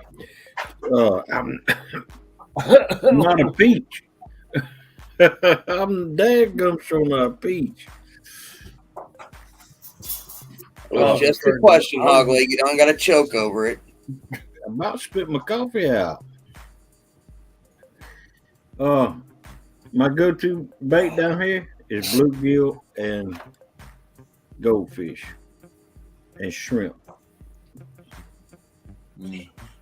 Not so much skipjack then, huh? No, I don't even think we have skipjack down here. We don't. Well, I found out we've got them here in the Arkansas River, but got them over in the White River too. Batesville. Yeah, but they don't. I mean, the lake I fish runs into, or the White River turns into it, but there's none in our lake here. I mean, we got shad down here. Yes, yeah. I imagine Batesville the closest place to you, all over on the Arkansas River in Oklahoma. Well, see, that's what they did here at the lake. It's the big lake that's here. They dammed up the White River 55 years ago and turned it into a big lake. Right. You see what Brad is overrated, don't you?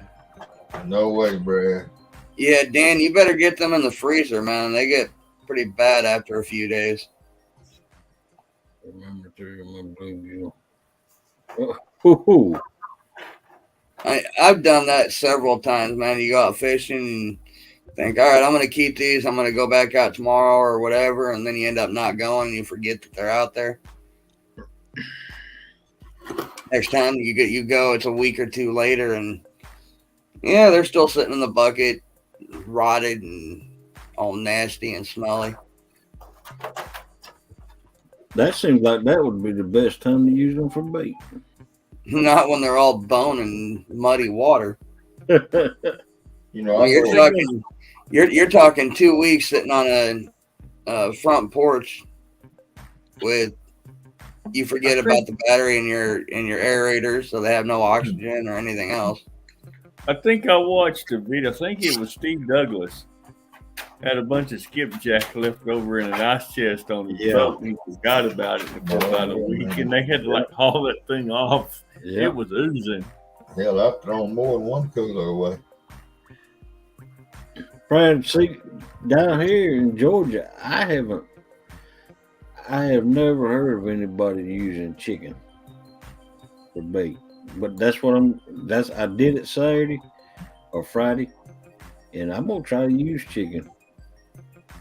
I think it's like an accustomment. The fish kind of get used to. I mean, it's a kind of a hit and miss here. Sometimes they'll hit it, sometimes they won't. If they biting it good, they'll probably bite chicken. All I've ever gotten is taps on it. I used it. I bought one package of chicken just to see. I throw it all away. I've been using chicken for probably 4 years as a go-to bait before Palmetto even started bringing all that into the community. I thought it was something everybody used.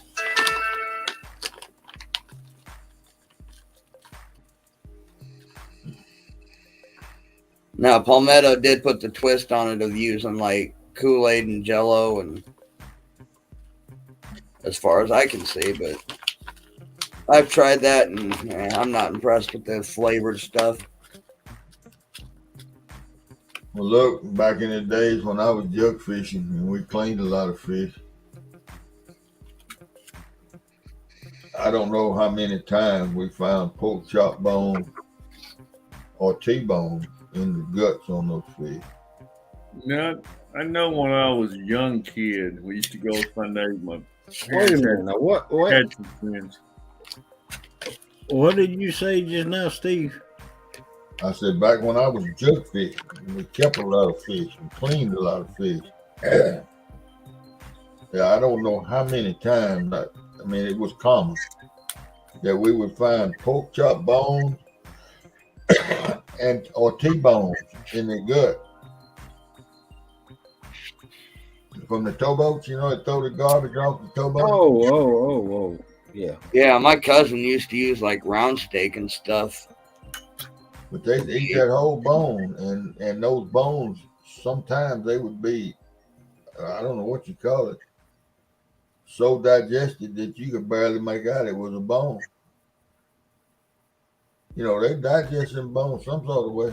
I guess the acid in them, they just finally dissolve the bone.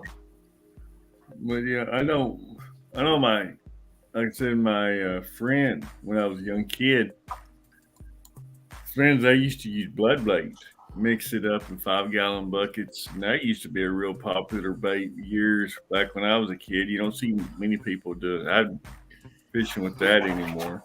Yeah, Giggle Billy said he caught them with bones, huh? Yeah. Pull tabs. Caught a bunch of them with pull tabs. I caught a catfish on a jug one time that had a 6-pack ring around it. They grown into him. I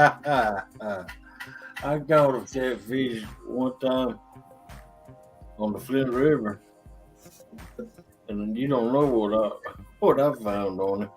Yeah, condom. Yeah. Yeah, I can believe it. We cut that fish we caught. We cut the rest of that trim. That it was most of that 6-pack ring was gone, but we trimmed it all down to where it was skin level and turned in Blaize. We didn't even keep it. I know Andy A. Palmetto did a video on chicken feet one day and never got a bite.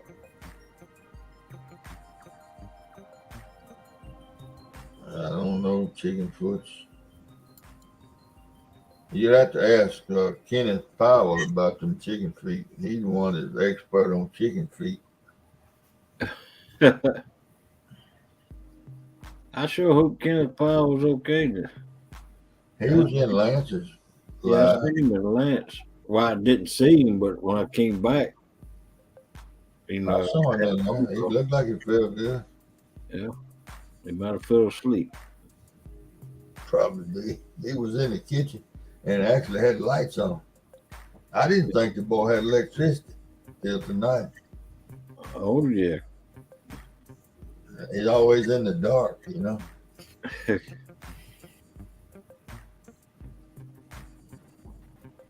Yeah, he was on Lance with two guys, He was up on the panel in there. You said Brad said he was in Docktails earlier. Yeah. Yeah, I just looked on Messenger. He hadn't been on for at least 4 hours. He might be asleep. Yeah, Dan, didn't Cars catch that 36-pound fish on a chicken leg or chicken wing? Something. She caught that fish on chicken. Yeah. But I thought I heard her say she was using chicken legs or chicken wings.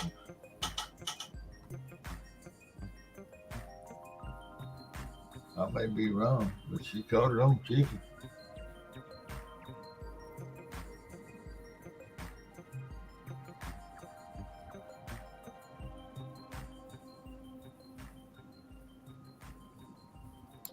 Drumstick. Wow, damn.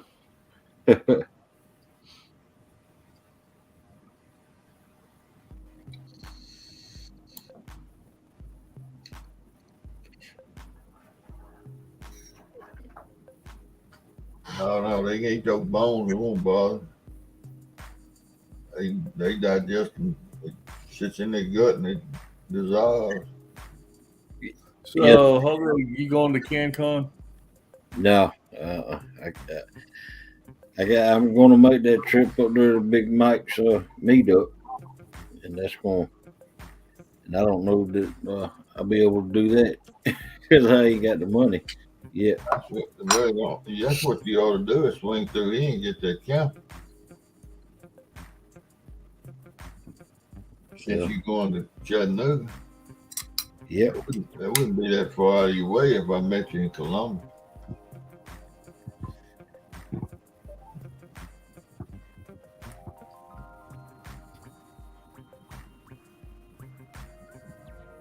Wonder how far it is from Chattanooga to Columbus. Shit, it's a long way. What?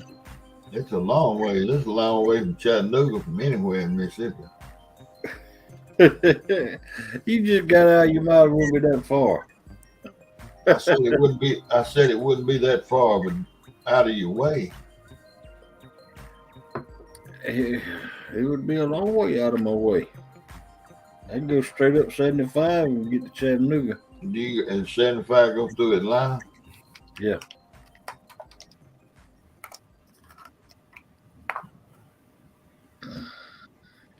Well, you'd miss Atlanta. It took us. We went up there. Went up there to play baseball one time in Chattanooga. And we stopped at Fort Payne and practiced. So it's a long ways to Chattanooga from over here. Dan says there's no BS going on in here tonight, so it makes it nice. Yeah. Well, I don't like when BS is in here either, Dan. Exactly. Who is BS?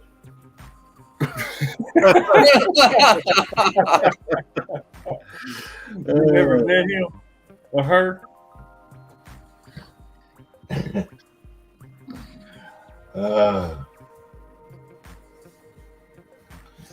Yeah, I know her very well. Yeah, when BS is in here, that means I got to be an ass, and I don't like to be an ass. Right. A certain someone not complaining helps a lot.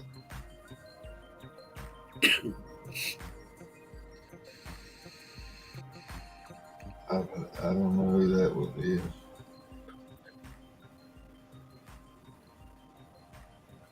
But anyway, I believe I'm gonna miss all that weather altogether. I'm going to go out there and put some water in my fish tank.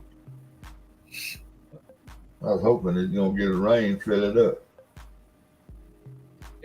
In your fish tank, Steve, why you plan on putting some fish in there? I got fish in there. I think it's fish in there. The water turns so green I can't see them no more. What kind of fish you got in there, Steve? I got some brim and I got some goldfish. I got 2 15-gallon boxes, jugs out there. So you're raising bait? I just keep it. I I had it and left over, and I just put them in my tanks and started put filters on them. Got them around.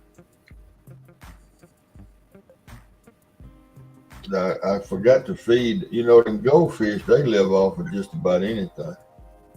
Yeah. Yep. But then brim got to have something to eat, and I forgot to feed them, and I noticed some of them died. Uh-oh. But I didn't feed them for a couple of months. I'd like to get some brim and goldfish put in our swimming pool. Yeah. Yeah. I thought about doing that, getting one of those kiddie pools, the little, like, what are they, like rubber or plastic or whatever? Yeah. You can keep them in there. And putting it up and outside and setting it up for a live well.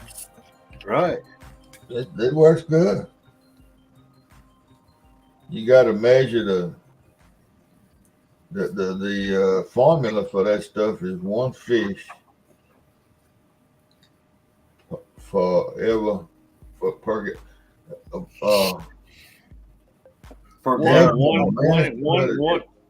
one inch of fish is per gallon. Yeah, 1 inch of fish per gallon. That's right. Right. And that formula ain't always right.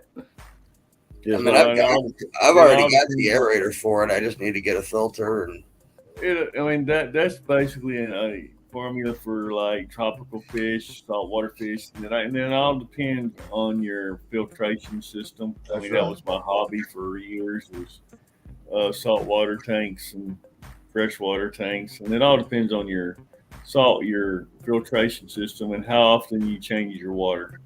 Right. Yeah, Dan, it's only like what, $10-15 for a cheap kiddie pool. Yeah. Well, that's all we've got. I mean, we got a 10-foot easy up pool that well, I know like most everybody, I've seen Palmetto and somebody else, I forgot who I was watching, they're using those syrup storage tanks that you can get, water tanks that are in the cage that you can get they sell them here at Little Debbie store. They get the syrup in them, and then they don't use them. They're no good anymore, so they sell them at the store for $60. 300 gallon tank. They're 300. It's like a 300 gallon tank. You just cut the top out of it and go with it. I just threw it away here about a few months ago. I had it buried. I had it buried. It wasn't about a foot of it sticking up out of the ground. Keep it cool, in the winter, in the summertime. And I had built a biological filter for it. I kept, I don't know, a couple hundred brim in there. Where did you say you could get a 300-gallon tank? They're big white plastic tanks you see in the cages. Little Debbie store. Yeah. I can get it all I want. Little Debbie's headquarters is here, just down the street, and they've got all their little discount stores that you can go to, and they sell those tanks out there that are left over from the plant. I got mine from crop dusters that they had to spray, put what's called surfactant in with those chemicals to make it rain fast and make it spread better when they spray it. I can get all the ones like that I want out there. And I got mine for free. Yeah. Yeah, if I had been thinking about it, I should have gotten at the job that I had up till a few weeks ago. I should have gotten one of their big oil totes, 255 to 500 gallon. Yeah, you'd have to do a lot of cleaning on it. Well, when we get them in, we always get some that are defective in one way or another, but they're still good. They just can't use them for the oils. But when they come in, they're always cleaned with the vinegar solution, so they're always Already clean. Already done, yeah. Well, I kept a lot of fish in mine. It was really nice too. Then what'd you dig it up for and throw it away? Because I quit fishing. Well, you I quit quit fishing? fishing in 2014, see? Oh. And it stayed back in the ground till like early last year. And I had it in the end of my garden. And I dug it up, and then dadgum in August I started back fishing. Yeah, Brad. Like I said, the Little Debbie plant there in Gentry is just about 10 miles away. Then there's several, like they call them the discount stores. When you go get a package of Nutty Buddy bars for 99 cents or a box of them. Night, Rez. Good night, Rez. Thank you for coming in. See you, man. Be right back. That ain't much of a discount, then. Another bar down here ain't but $1.19. Well, it's about the big box. Yeah. I think there's like 12 Nutty Buddy bars or something like that in it. Oh, I ain't sure.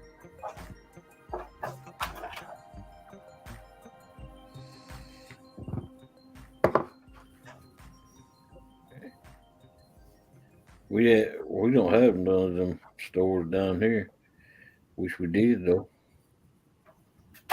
Oh, we got the bread store. Yeah, all our bread stores closed up a few years ago.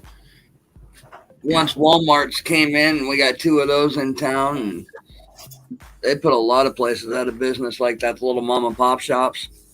Yeah. Yep. That's Walmart for you. And I hate to say it, Walmart's home office is here too. So. Yep. Yep. First Walmart was in Arkansas. Yeah, it's about 10 miles from my house. It's a little old bitty red brick store. Still there. They give tours in it. It's a museum kind of thing now. Right off the Bentonville Square. Yep. Called Walton's 5 and Dime. Yep. Been there many a time delivering stuff. Old Walmart, Sam Walton done exactly what he said he was going to do. Put Kmart out of business. Yep. Yep. But now today, Sam Walton would turn over in his grave if he knew how the rest of his family was running that. Yeah. I mean, now they've made them now where there's not even a cashier. You check your own self out, and half of the registers won't even take cash. Where'd you go? I hit the leave button instead of the other button. Russellville. Daniel. David. He talking about Russellville, Arkansas? No, we're talking about Bentonville. He bound to be talking about Bentonville because Russellville, he's going a long way around to go to Fayetteville from where he lives. Yeah, thank you, Melissa. Last year I had 2 grandsons running cross country and track. You know, and the cross country's in the wintertime, the track's in the spring. Great. And they ran 4 straight track and cross country meets in Russellville, Arkansas. I could put my truck in the driveway and tell it go to Benton, but go to Russellville, and all I had to do is sit down and ride. I'm so sick of Russellville, Arkansas. Yep. Well, Brunei, Jim, Yes. Got a question for you. Okay. How's that dog coming along? The what? The dog. The dog's coming along. He's being a pest right now. He wants to play with his squeaky toy. Yeah. You're training that one up to be a rescue dog, ain't you? Yeah, I was going to. He was one of my service dogs, and I was going to donate him to somebody that really needed a good service dog. But he's 3. He's going to have some problems with his hips. I can already see problems, and so I don't. He's just going to be mine now. Right. Because the shepherds are real bad about having hip dysplasia. Right. Yeah. Bulldogs are too. Yeah, I can see signs with him, in the future. They Don't wanna probably really do that.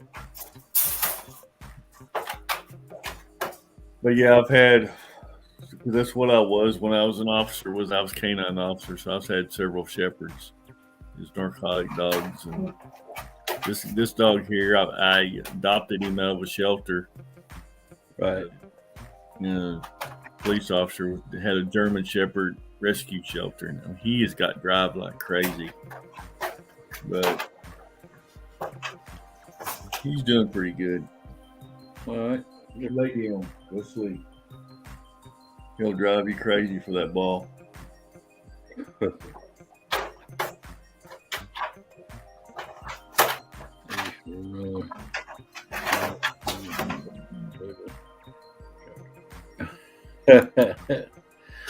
Yeah, Brad.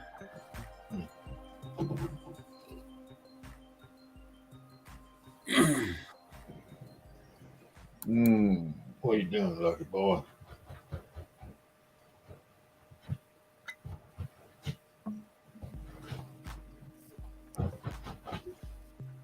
Yeah, that my dad, he served 2 tours in Vietnam, and he was a Marine recon. And when he got out, he went right straight to Plant City Police Department, and he was a motorcycle cop. And we lived in Lakeland, Florida. He brought home a little service dog. He was a German Shepherd, but he was too small, they thought, to be a service dog. His name was Pee Wee. And so he brought him home. And old Pee Wee, there used to be 2 big German Shepherds down the road from us, and they would come down there and they jumped on him and bruised him up pretty bad. So my dad went and got a boxer, and he turned him loose on them 2 German Shepherds down the road, and that was all it took.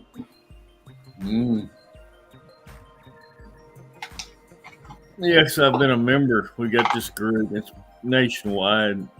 Sheepdog Impact Assistance. We do a lot of outdoor adventures, from everything from Yellowstone to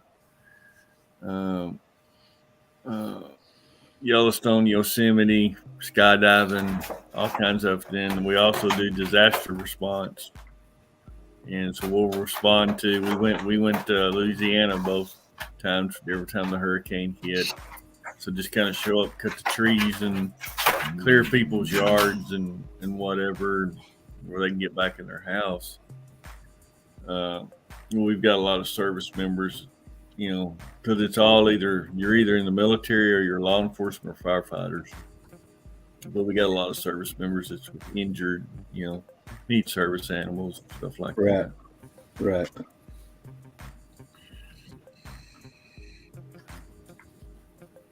Yeah, Brad. Back in the day, I could run fast too.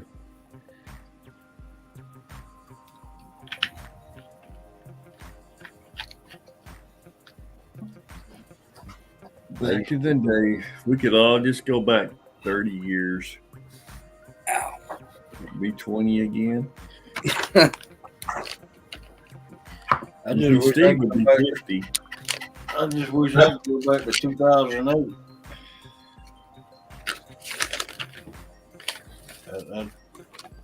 Or 2007, because I'd quit smoking before I had my first heart attack. Steve, if you could grow up all over again, what would you be? In school, I'd have been a cheerleader. I'd have been that guy holding them girls up on their one hand. But I'd have worked out so hard, I'd have one on each hand. And when they said hut, hut, hut, you know, I'd be watching the play. And when they said play ball for the baseball game, I'd be the one in the bleachers over there with the megaphone hollering at them. Eating Boar part peanuts. But I was one of them athletes that I broke everything in my body at least one time. Hell, I didn't play, but look, I played 5 years of college baseball. And I didn't play, I played less than 30 high school baseball games. Wow. I broke my ankle the very first baseball game I was in high school. I broke my shoulder in the 5th one my senior year. Wow. And we won the state my senior year.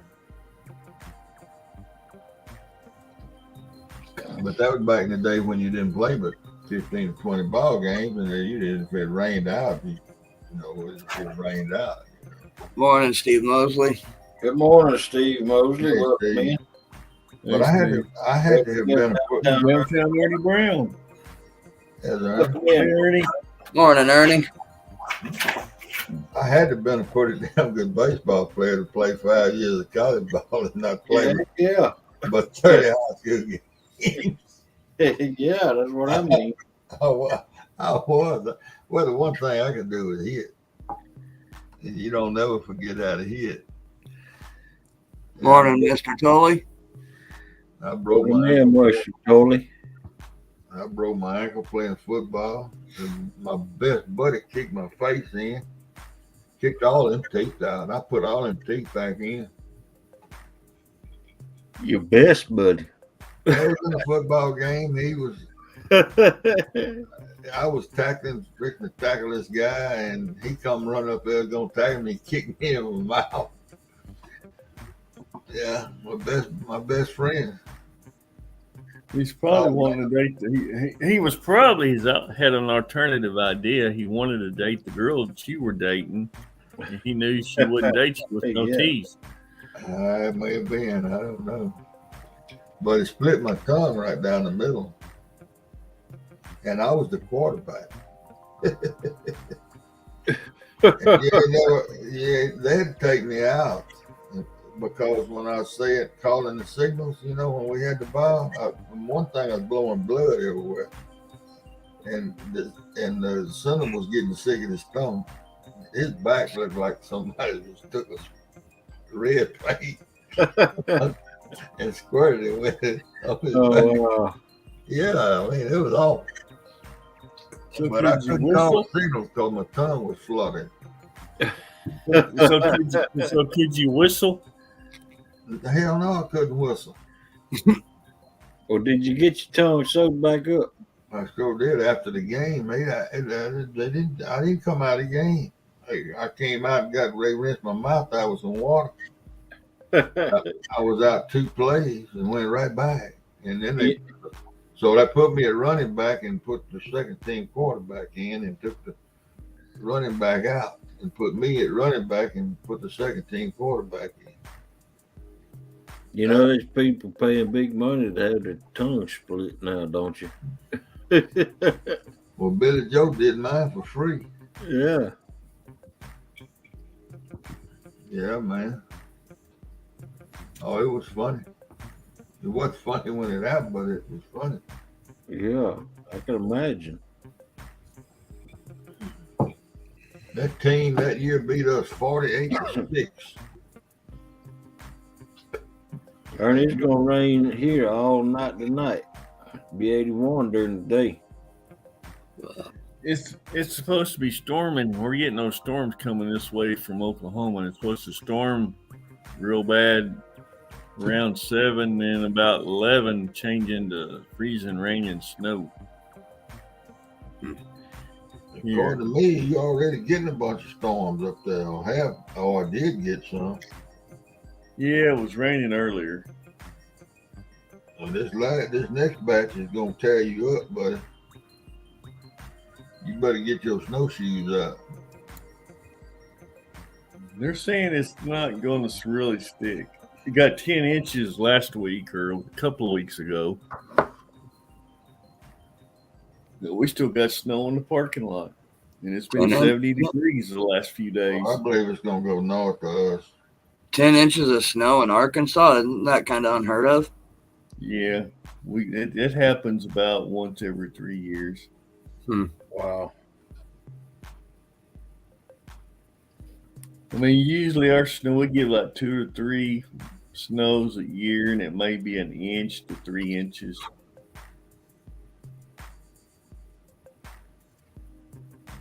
And it's gone the next day. Wow. Well, we don't get no snow down here in South Georgia. What's peaches? Don't want to freeze the peaches, man. Nope. It looks like they're calling for snow here, but not until Monday and Tuesday, but they're not giving any measurements yet. I figured you'd get some tonight. You in Iowa, right? Right. No, we're not getting anything. It's going to be 26 for a high on Thursday, so today. Then it jumps right back into the 50s and 60s until Monday. So it's going south of you. Yep. South of you and north of me. Yeah, old Jim Blue Line ain't going to be able to eat nothing but bacon because he ain't going to be able to go nowhere to get nothing else.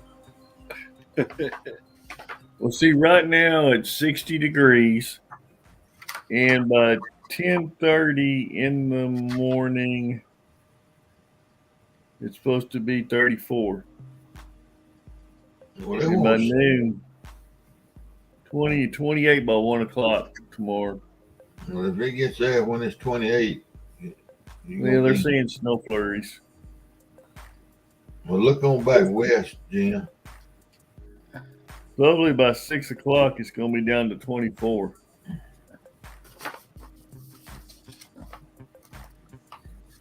And up here, it's even late enough in the year that when we do get snow Monday and Tuesday, it'll probably be like 3, maybe 4 inches, and then it'll be gone in 2 days. But then Saturday and Sunday, it's going to be 60 and 64. Well, see, they changed that forecast. It was, what did I tell y'all the other night? How it was going to be 72 and 32 that night? Yeah. 40-degree swing? Yep. So they changed all that. It all moved. It went north of us. Boy, Wichita, and Panama City, and all that's getting nasty stuff right now. It's all pink and blue. Oklahoma City and Tulsa. Oklahoma City gonna get busted. Yep, they right in line for it. Dang.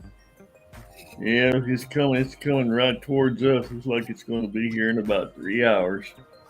About 85% of the weather I get, I watch Dallas, and they got some live cams on their radar, on their overpasses over there. You can watch on the computer. And we got them here. I was watching those live cams out of Dallas, Fort Worth, and that's where we get our weather. Most of it, about 85-90% of it. If Dallas gets it, I get it. I thought you was in Louisiana, Mississippi. I am. Oh, you kind of down there towards the Texas side then, huh? No, I'm right on the Mississippi River. right in the corner of basically the corner of Arkansas and Louisiana. You know where the state line is. Yeah. Just a few miles, maybe 20 miles north of that line. Well, see, I lived in Monticello for 5 years. I'm southeast of Monticello. I've been to Monticello a bunch. That used to be the boat capital of the South. Yes, Sea Ark boats. Still there. Before that, they made dove crafts. They made monarchs. Yeah, it used to be Monarch. F&F made custom boats. They quit doing it. Two brothers. The Monarch plant's still there in Monticello. Well, Monarch still a brand. Dovecraft is gone. Dovecraft moved to Delhi, Louisiana. And I guess Sea Ark is in Monticello, aren't they? Yeah, well, Monarch and Sea Ark are the same, and they changed the name from Monarch to Sea Ark. Sea Ark, okay. From my understanding. Yeah, the plant's still there in Monticello. And then Hot Springs, you got Express made at Hot Springs. Yeah, Arkansas, a lot of aluminum boats come out of Arkansas. But Monarch was the one that all those guys that worked at Monarch, the engineers and this and that and the other, they're the ones that sprung off and started these other companies, Dovecraft and Sea Ark. I don't know. I really don't know about Express. I don't know where that came from. But it's two brothers that run Express, so that's where I bought my boat from Express. And it was a nice boat. I'll tell you, it's best built boat I've owned.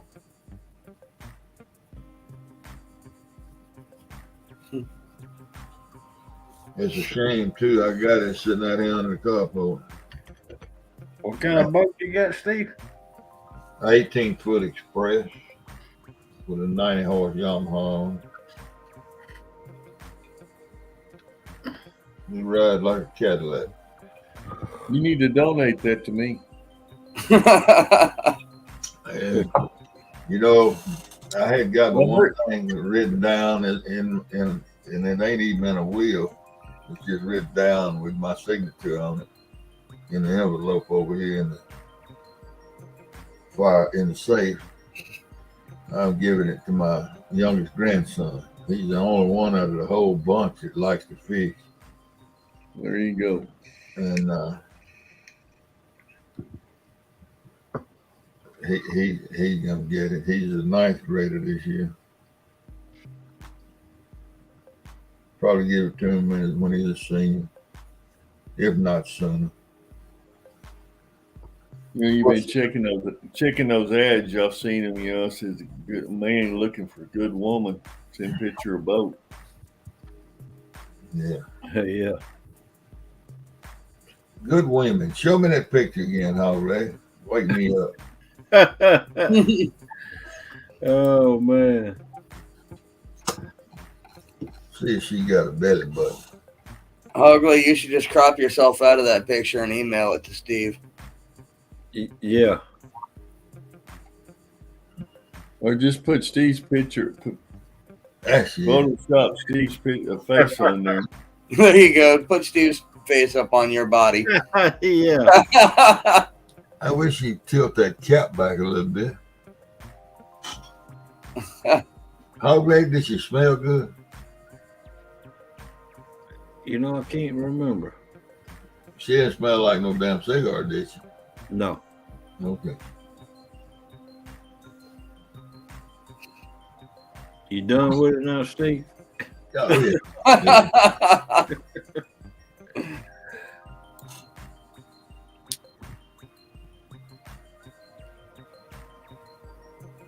Family members. Yeah, I mentioned going fishing to my wife day before yesterday. It wasn't Tuesday. Okay, I think I'm gonna get that boat out. Start going back out in my boat. This bank fishing ain't getting it done. She said, not without somebody in the boat with you, you're not going. Oh, wow. Well, that girl there could show up. Would you think she'd go for that? Let her go with you? Yeah, she would. Yeah. Yeah, she would. Maybe that's what I need to do, is run up and down the road and find me somebody that'll. Hey, I'll be right back. Okay. Well, I mean, Catfish Dave tried it a few times. He had him a boat partner. Yeah. I think I'm going to try to do something with that picture.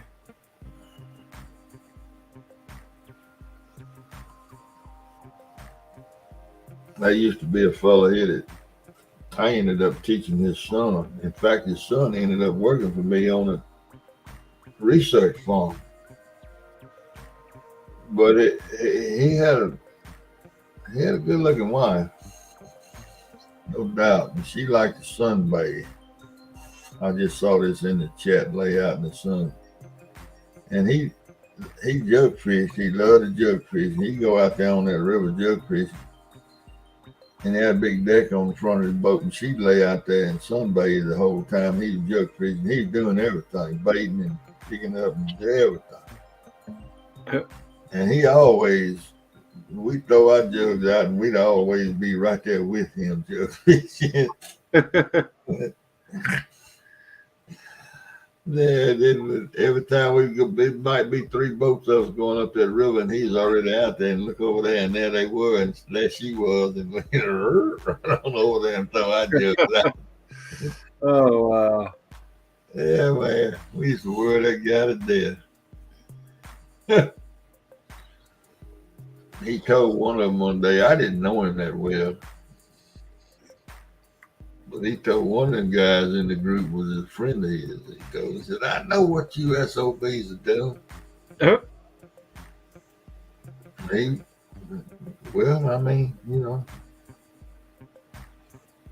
Holy. Yes, sir. July the 5th, 1978. Day before my birthday. July the 5th, 1977, excuse me. Still the day before my birthday. Huh? That's the day before my birthday. July the 5th? Yep. My birthday, July 6th. Okay. Well, this is July the 5th.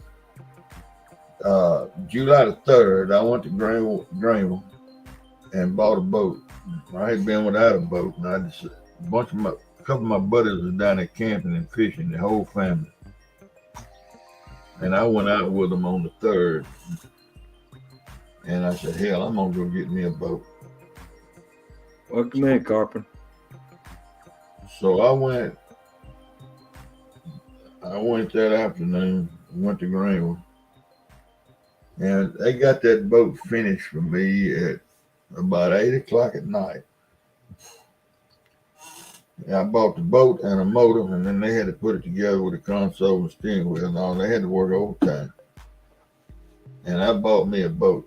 And so July the 4th, I was out there with them in the boat, fishing, jug fishing, and they was running trot lines, and I was riding and watching them. I didn't have out nothing. I put out a few lines on the 3rd. Right.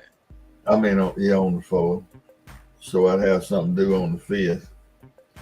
But anyway, that 5th, I was going up, it was 3 boats of us. I was by myself. And we was going up that river, going back to the camp, and we looked up as a big old, kind of like a yacht coming down the river. And them things tear that water up, boy. They put the big rollers out the back. They worse. The rollers are worse than the rollers off a towboat, actually. Yeah. But this was one of them things where the guy stand up there and steers, or he can get up high and steer. Right. And so we going, and I said, man, we better get over yonder on the other side of this thing. And so we went around, and we was going to get right beside the boat and ride those rollers out. ride them out and so it wouldn't be so rough. And there was a gal laying on the front of that, up there on that boat. She didn't have on nothing but red lipstick. And she was reading a Cosmopolitan magazine. Oh, wow. That's how close we was to this boat.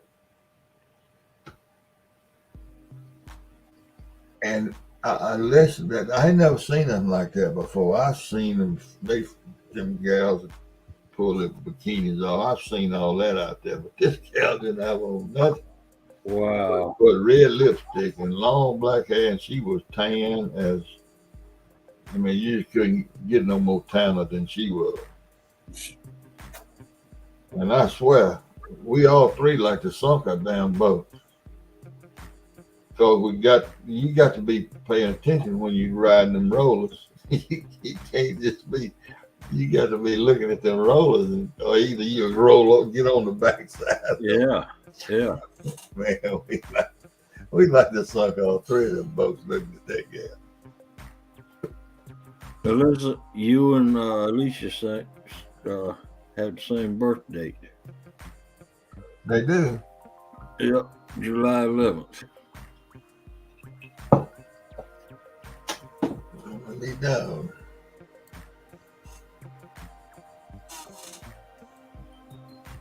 Yeah, well, she had it up in front of her face. And she did have on sunglasses. And she tilted that magazine and looked down there at us. We was just right there.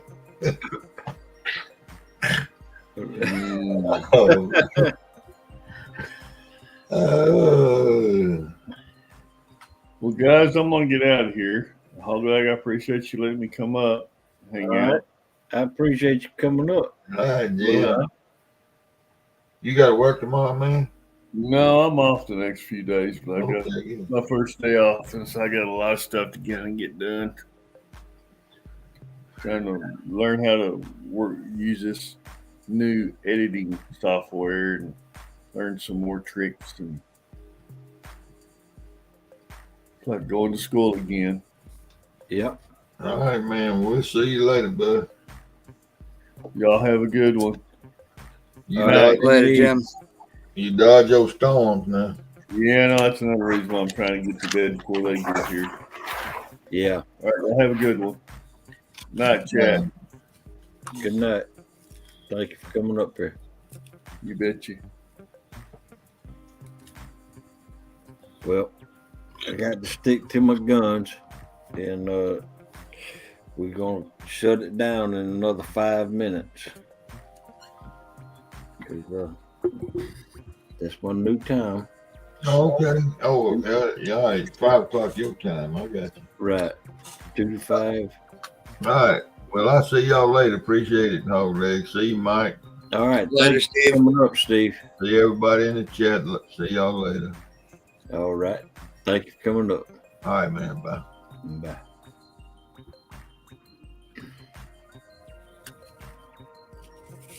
And then there were 2. Yep. Always the last 2. Yep. Man, I've noticed, man, I need a haircut. I got wings. No, not yet. Melissa said the other day she likes me with curly hair. My curls come out when I got long hair. Yeah, when I cut my hair short, it usually curls up too. What's up, Eric?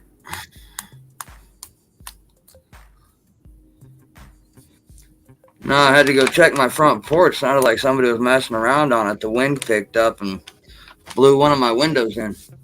Like the whole frame or the whole storm window. Wow. Blew into the porch. Welcome in, fat boy.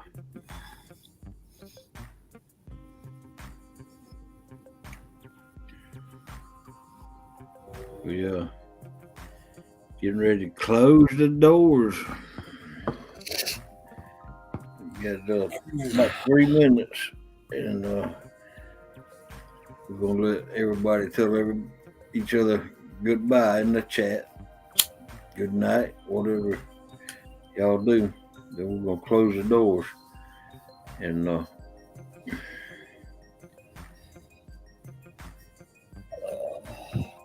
somebody else want to go live? Speak up. We'll put it out there. Ernie, you want to go live?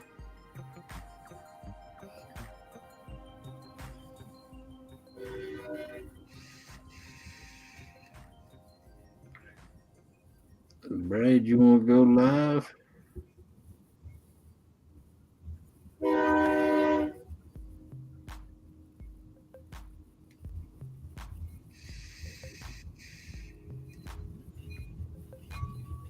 I appreciate it. Dan, you want to go live? Brad, you want to go live?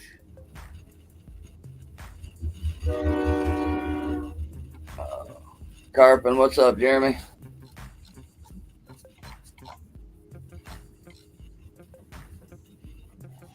All right. Sounds like I have a train too. Oh, man.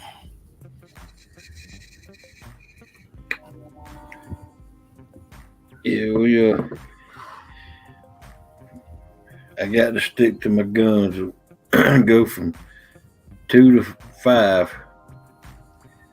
3 hours is long enough to have a live, and I want to open up time 3 hours before Lee goes live, and give somebody else the opportunity to go live.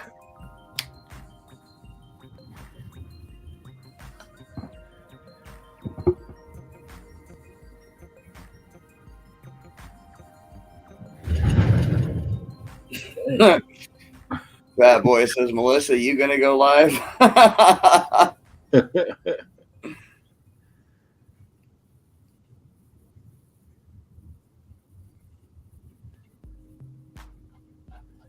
right. Turn the music off.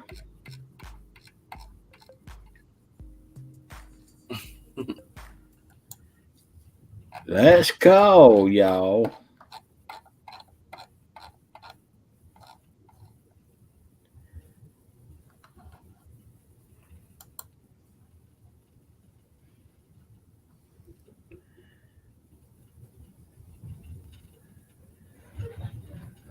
No, yeah. But Elizabeth would have a bigger crowd than I would. What you talking about? All right. I am kind of curious how many subs she's actually got, though. Me too.